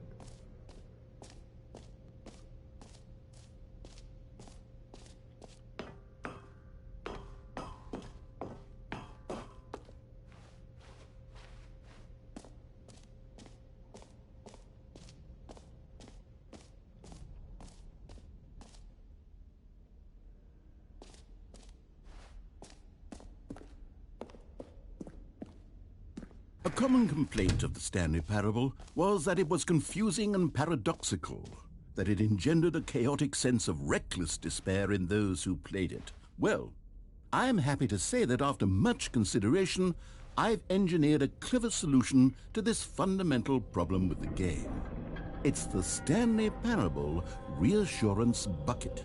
You see, Stanley, anytime you're holding the bucket, a sense of calm and ease will fill your mind and your heart. It's true. As long as you hold on to the bucket, the many disorienting contradictions of the Stanley Parable will feel perfectly normal and perhaps even comforting. You may even come to long for the gentle embrace of jarring cognitive dissonance while the bucket is in your arms. And to be honest, it's a much more convenient solution for me than actually redesigning the game to be less uncomfortable. Can you imagine what a pain in the ass that would be? Yes, the bucket is the perfect solution. Come on, give it a try. Can you feel it? The glow of comfort, even in the face of crushing despair, must already be sweeping through your body. And in fact, can I say that I do believe the bucket lends you an air of charisma as well? I think that just holding it has made you the slightest bit more attractive as a person. The benefits of the bucket seem to go on and on, don't they? All this and more await you in the Stanley Parable 2.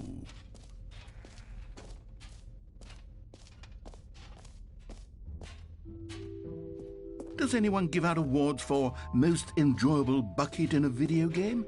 That really should be an award if it isn't. Okay, I'll be honest, I haven't yet decided on this one. I think that in the new version, the office could use a bit of decoration, like balloons. But I'm undecided on Get Well Someday and Happy 12th Birthday. Which would you go with?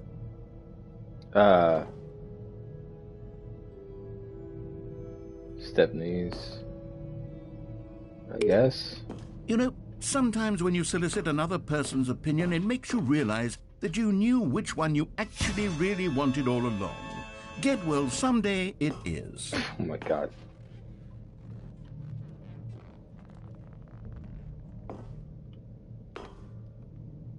Okay.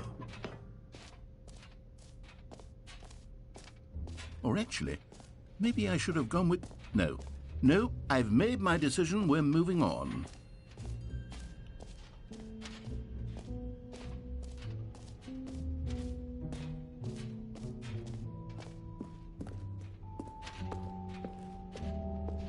So...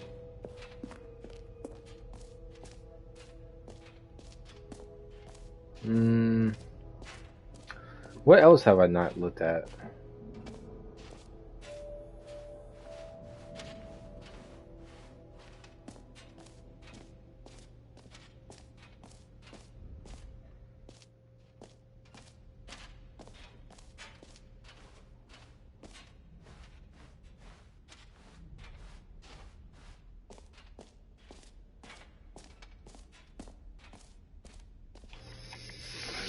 Hmm.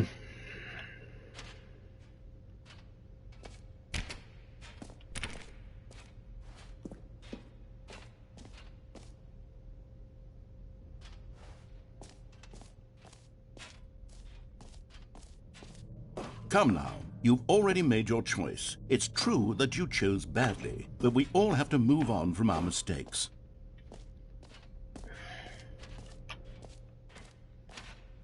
So...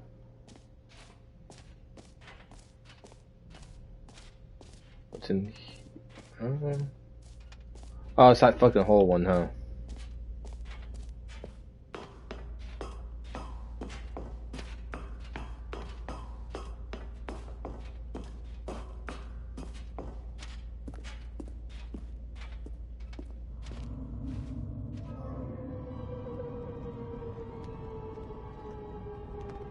Okay, and I guess we're back in the hole now. Did you really need to see it again? I don't know what else there is to say, Stanley. It's an infinite hole. It's exactly what you're doing right now, but forever. There really are so many other fascinating exhibits that I've prepared for you. I really spent quite a lot of time on all this, and I would very much like to show you some more of them. How about we go ahead and press that teleport button again so we can get back to what's really important about... Oh, goodness. Well, this is rather embarrassing, Stanley. I'll be honest with you. I truly did not believe that anyone would actually stay in the hole long enough to hit the bottom. Yes, I know, I told you the hole was infinite, but come on. Who actually wants to fall forever? The hole was plenty deep. It was more than deep enough, in my opinion. Maybe it's you who likes falling too much. Maybe you're the problem. Look, things got a little heated there. I think we both said some things we didn't mean. Oh my Why God. don't we just put all this behind us and agree to just call the hole mostly infinite? If it works for you, then go ahead and press the teleport button to warp up to the top of the hole and we can move on. I'll just be up here when you're ready. Alright. Mostly into the hole.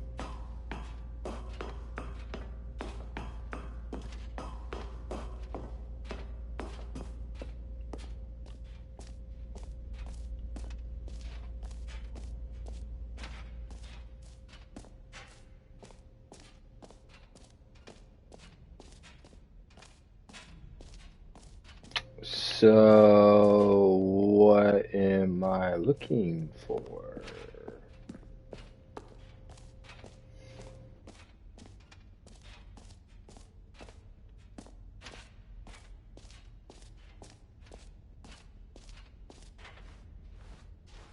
Infinite hole collectibles, blah blah blah. Oh, I think I went to everything. Find this map.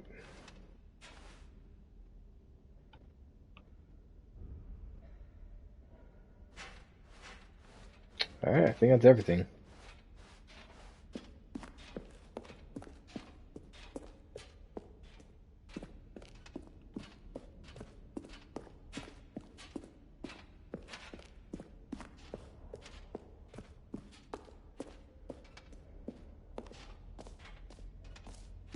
So, Stanley, what do you think?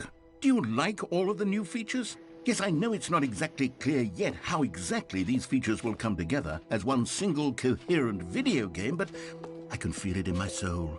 It's going to work. There's definitely a good game in there somewhere. Say, let's do an experiment.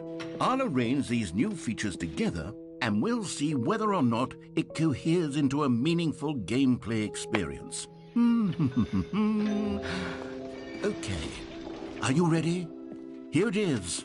I give you the Stanley Parable 2.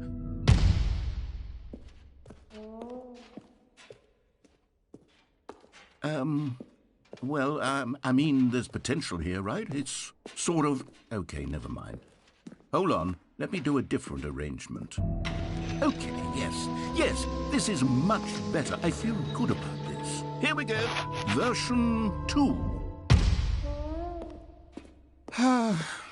Who am I kidding, Stanley? This isn't a coherent video game at all. It's a lot of gags. And I do very much enjoy creating gags, but they don't add up to anything. I wanted more than anything to create a sequel that would capture all the magic of the first game. I wanted fans to love it. No matter how good these gags are, they won't stand on their own. They would need the structure and the gameplay of the original. Wait, maybe that's it. I can take the original Stanley Parable and simply, well, insert a few of my new features into it. Tastefully, of course. With respect. With care for the vision and integrity of the original game. Would it possibly work? I suppose it could. But it would need a really, really tremendous title screen. A title screen that says with bold and uncompromising conviction, "This is the Stanley Parable 2. Let me see if I can whip something up. All right, perfect. Go ahead. Take a look.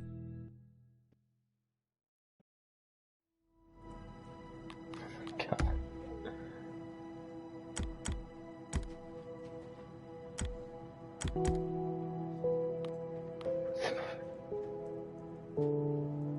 What the hell? Pause, interact.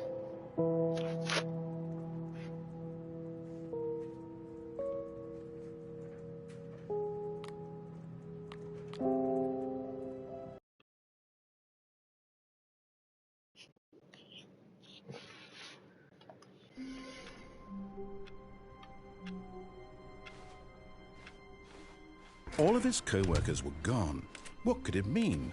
Stanley decided to go to the meeting room. Perhaps he had simply missed a memo. Stanley picked up the bucket. The fuck?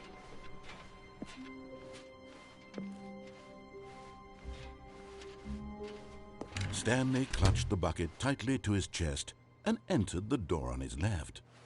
This was not the correct way to the meeting room, but Stanley had felt the bucket calling to him, telling him that the employee lounge was simply the place to be. And here it was. Had the bucket turned out to be correct? Was this better than the meeting room? Yes, Stanley thought to himself. Yes, perhaps it truly was. How insightful the bucket turned out to be. No, never mind. The bucket was wrong. Stanley took the door on his left to go back to the meeting room. No, Said the bucket. don't go to the meeting room. Go somewhere else. The cargo lift, yes. Good. Said the bucket. Now ride the lift all the way to the top. There's something up there I need you to do. Stanley did not question why or how this bucket was speaking to him. It should have alarmed him, of course, because buckets can't talk. But Stanley chose not to think about this obvious fact. He was firmly convinced that the bucket had spoken to him, and he unthinkingly did whatever the bucket asked.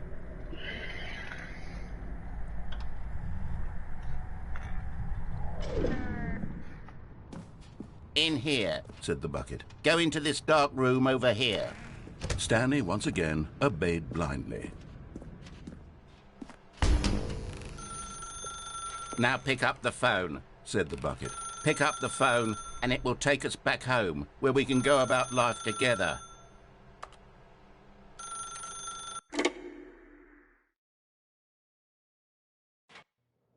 This is the sad story of a man named Stanley and his bucket. Once upon a time, I gave Stanley a bucket because I thought he was lonely and could use a friend. And then, very distressingly, he began to believe the bucket could speak to him. Okay, why are you talking shit now, my guy?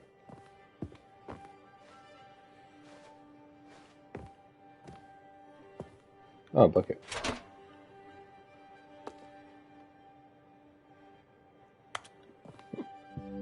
The Stanley Parable Reassurance Bucket was merely meant to provide the comforting glow of companionship. It doesn't literally talk and give you orders. Whatever Stanley is hearing the bucket say to him is just in his head.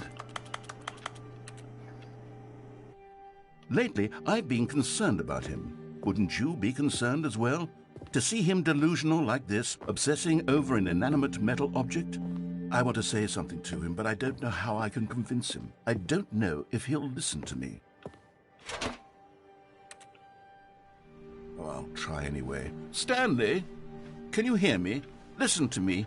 It's just a bucket. It can't think, it can't talk. All it will ever truly do for you is effectively transfer a liquid from one location to a different location. That's it. It doesn't do anything else.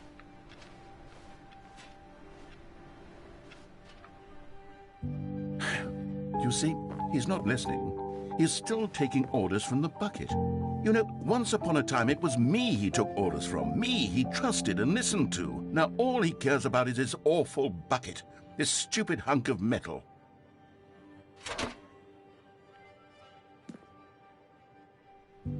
It's sad, but I suppose he doesn't need me anymore. From now on, he's just going to cling to this bucket, this cold, empty bucket, this sort of shiny bucket. Well, I'll give it this. The bucket does have a nice shine to it. Yes, I suppose on closer inspection that it doesn't quite look like your average hardware store bucket. It's just a little more, what am I trying to say? Sturdier, more capable of transporting liquid. Like it would be better at moving an amount of water from one room to another. Oh my God, what am I saying? Better at carrying water from room to room. It's a bucket. It's literally just a bucket. Why do I feel some need to point out the ways in which it's so much more than just a regular bucket? Oh no, I'm having feelings for the bucket. What the fuck? No. What's going on? Why do I want to be with the bucket? Hear what the bucket has to say. Do anything it asks. What's wrong with me? I don't understand. Perhaps if I had the bucket, this would be less confusing. Yes, the bucket could tell me what to do in this troublesome situation. Stanley, give me the bucket. Give it to me. Give me the bucket, Stanley. I need it. Give it to me now. Give it or I'll...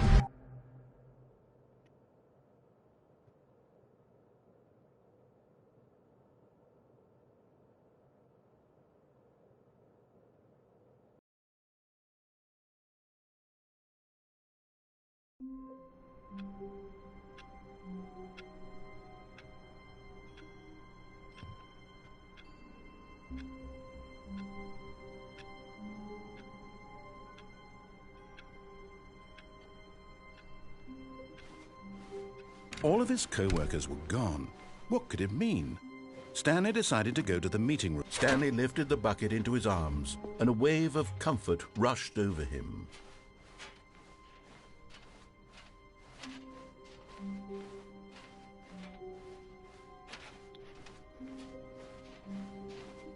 Stanley clutched the bucket tightly to his chest and entered the door on his left.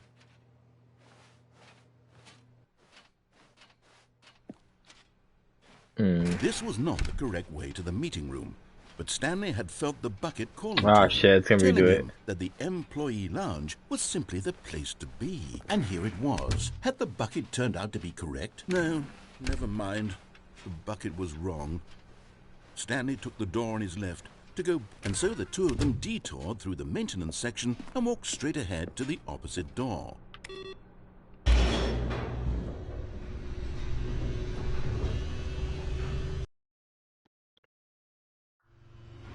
Oh, good Stanley. I'm glad you found your way here. I knew you'd find this place eventually. You see, your friends and I are concerned for you, Stanley. We've come together here because we care about you very much. It's this bucket you're carrying around everywhere. The bucket isn't even from the original Stanley Parable. It's just sequel content. We're the ones that matter, Stanley. Classic characters from the first game, like the Adventure Line and the Broom Closet. Because that's what fans want from a sequel. They want more of their favorite jokes, not this bucket that they've never seen before. Yes, I know I'm the one who gave you the bucket, but you're spending too much time with it. Don't you want another story involving the Adventure Line? We could make the Adventure Line go somewhere new. Yes, that's what the fans want. Let's do it.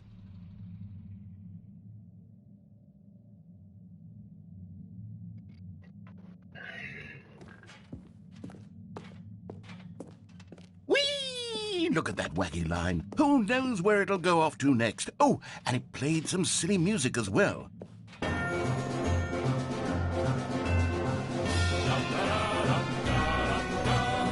Now this is what the Stanley Parable is all about. Don't you remember all those great jokes from the original dialogue? Also, Stanley is addicted to drugs and hookers.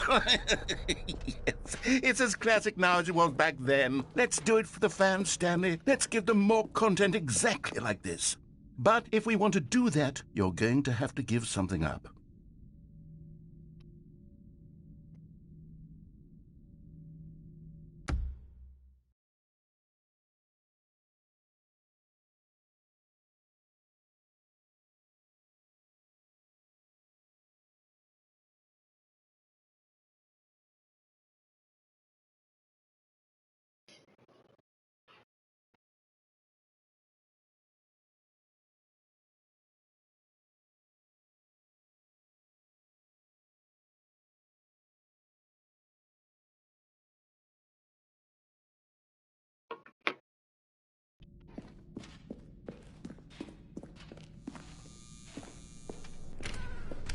Don't you get it, Stanley?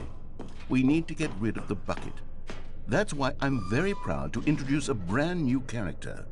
This is the Bucket Destroyer. Ah, shit. I think it'll make a wonderful new addition to the rich lore of the Stanley Parable. True, it also was not in the original game, but it's such a well-fleshed-out character with so much personality that to me it already feels as though it's been part of the cast all along. Don't you agree? Can you guess what the Bucket Destroyer does? Surely you don't need me to spell it out for you. Go ahead now, Stanley. Say goodbye to the bucket, and then pop it into the machine when you're ready.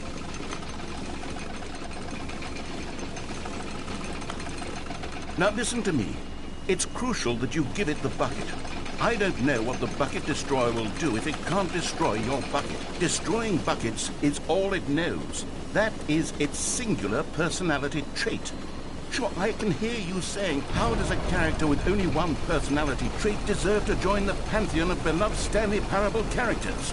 Well, you see, if you were to really explore the Bucket Destroyer, you would see that its desire to crush buckets is so densely loaded with complexity and nuance that it's really like 10 personality traits. What other object in this game can you even say that about? The broom closet? Certainly not. I wonder what sort of Bucket Destroyer merchandise the fans will be clamoring for after this.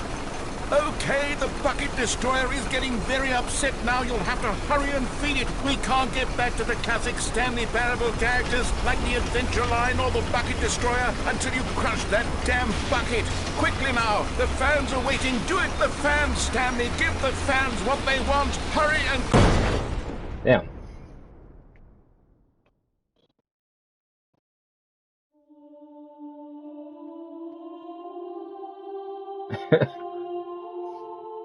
The Bucket Destroyer. My prized creation. You had so much potential. We were going to do such marvelous things with you, tell such spell-binding stories about you. All of it squandered now. Goodbye, new friend.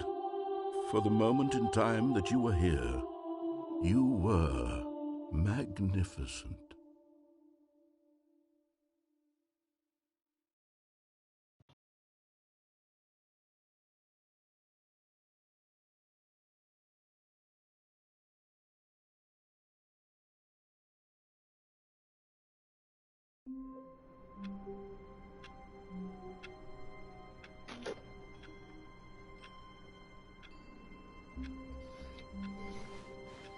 All of his co-workers were gone.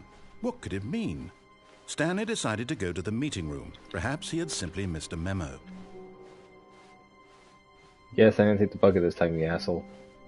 When Stanley came to a set of 2 open doors, this was not the correct way to the meeting room, and Stanley knew it perfectly well. Perhaps he wanted to stop by the employee lounge first, just to admire it. The lounge was grand, majestic, perhaps, but eager to get back to business, Stanley took the first open door on his left. And so he detoured through the maintenance section, walked straight ahead to the opposite door, and got back on track. So what happens without the bucket? But Stanley didn't want to go back to the office. He wanted to wander about and get even further off track.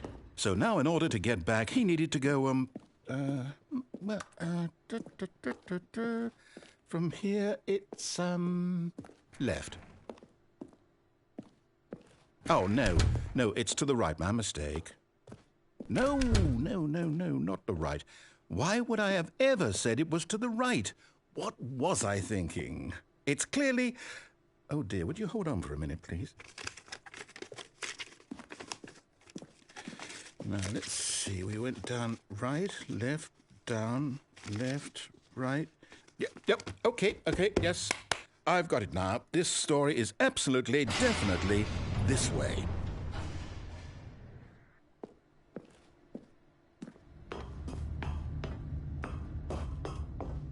No. This isn't right at all. You're not supposed to be here yet. This is all a spoiler. Quick, Stanley, close your eyes. Okay. We just have to get back to... Nah. Oh, who am I kidding? Who am I kidding? It's all rubbish now. The whole story completely unusable. How about, rather than waste my time trying to salvage this nonsense, we'll just restart the game from the beginning. And this time, suppose we don't wander so far off track, Okay, from the top.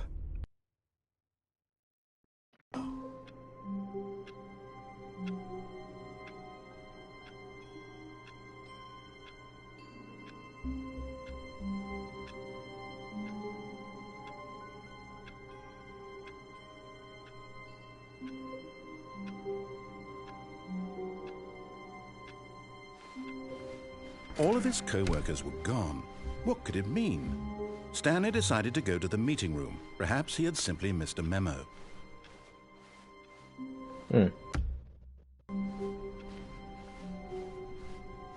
When Stanley...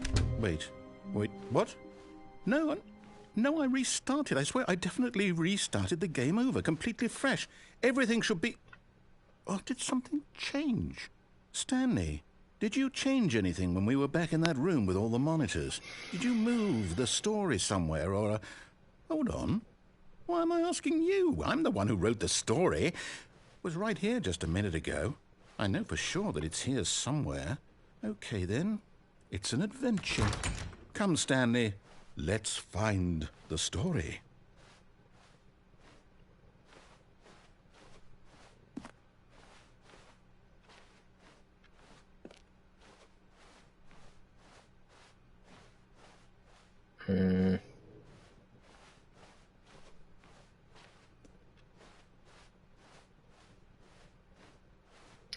Yep, just wandering down halls.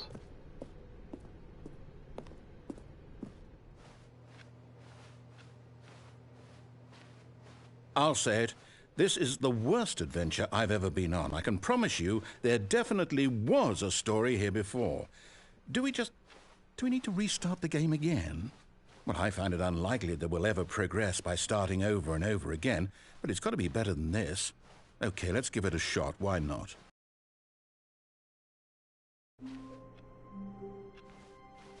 All of his co-workers were gone. What could it mean? Stanley decided to go to the meeting room. Perhaps he had simply missed a memo.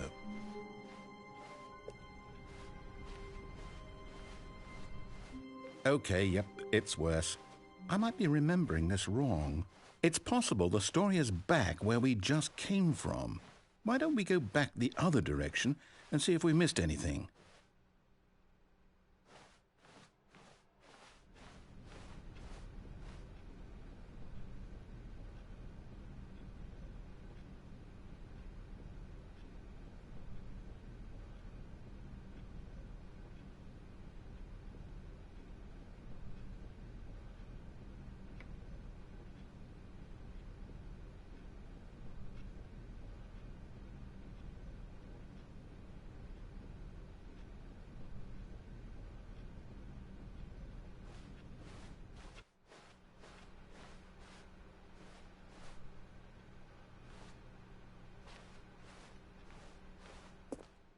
Aha! I knew we'd miss something. The story. Here it comes. No, wait. Never mind. Not the story. Okay, let's head back the other way and retrace our steps. Oh, shit. Now this... Well, I'll be honest. I don't recognize this place at all. Is this the story? I don't think so. I can't quite recall, but I believe my story took place in an office building. Is that correct? Do you remember, Stanley? Nope. Well, do you know what? Since I've completely forgotten what we were supposed to be doing, how about this? You win! Congratulations!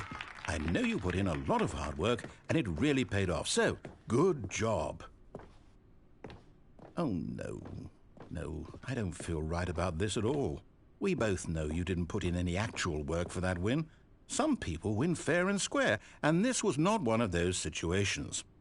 Okay, I'm getting weirded out by whatever this place is. I don't care what might happen this time. I have to restart. All right, I've got a solution. This time, to make sure we don't get lost, I've employed the help of the Stanley Parable Adventure Line. Just follow the line. How simple is that? You see, the line knows where the story is. It's over in this direction. Onward, Stanley, to destiny. Though, here's a thought. Wouldn't wherever we end up be our destination, even if there's no story there? Or to put it another way, is the story of no destination still a story?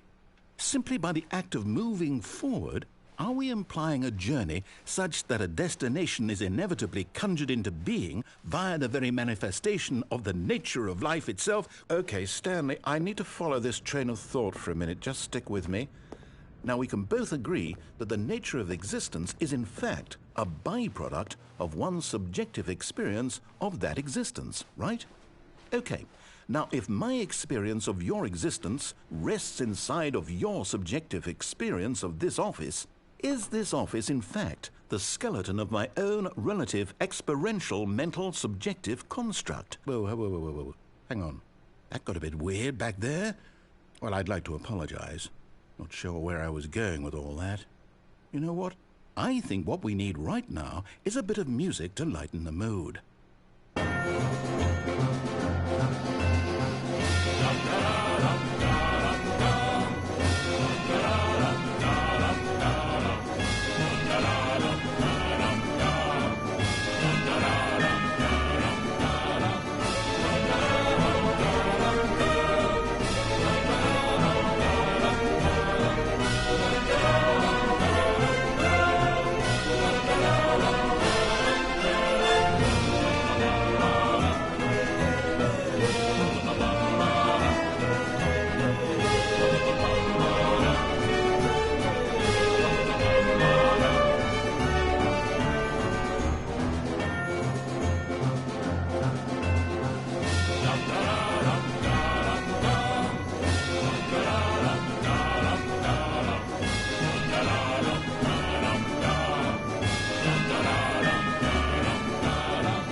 Cut the music, go back and look at that fern.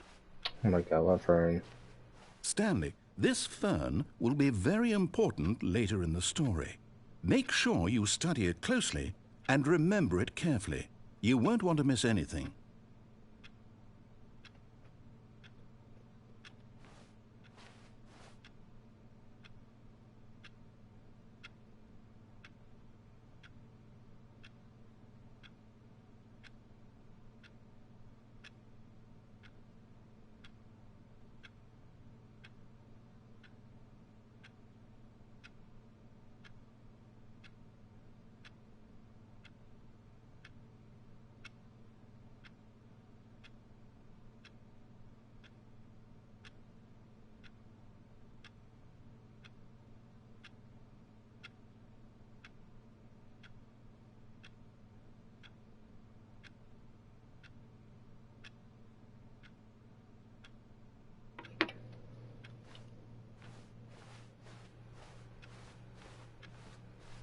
Wait, what?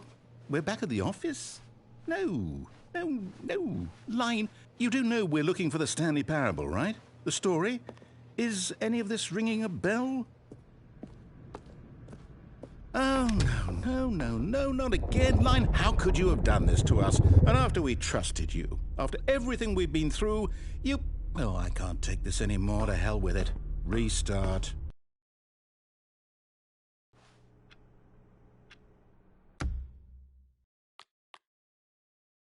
Alright, I think I am going to take a break from the stream for now. Hope everyone likes it. And I'm pretty sure I could still, I don't know if I'll be able to continue it still, but we'll see. Oh yeah. Alright. I'll catch you guys next time. See ya.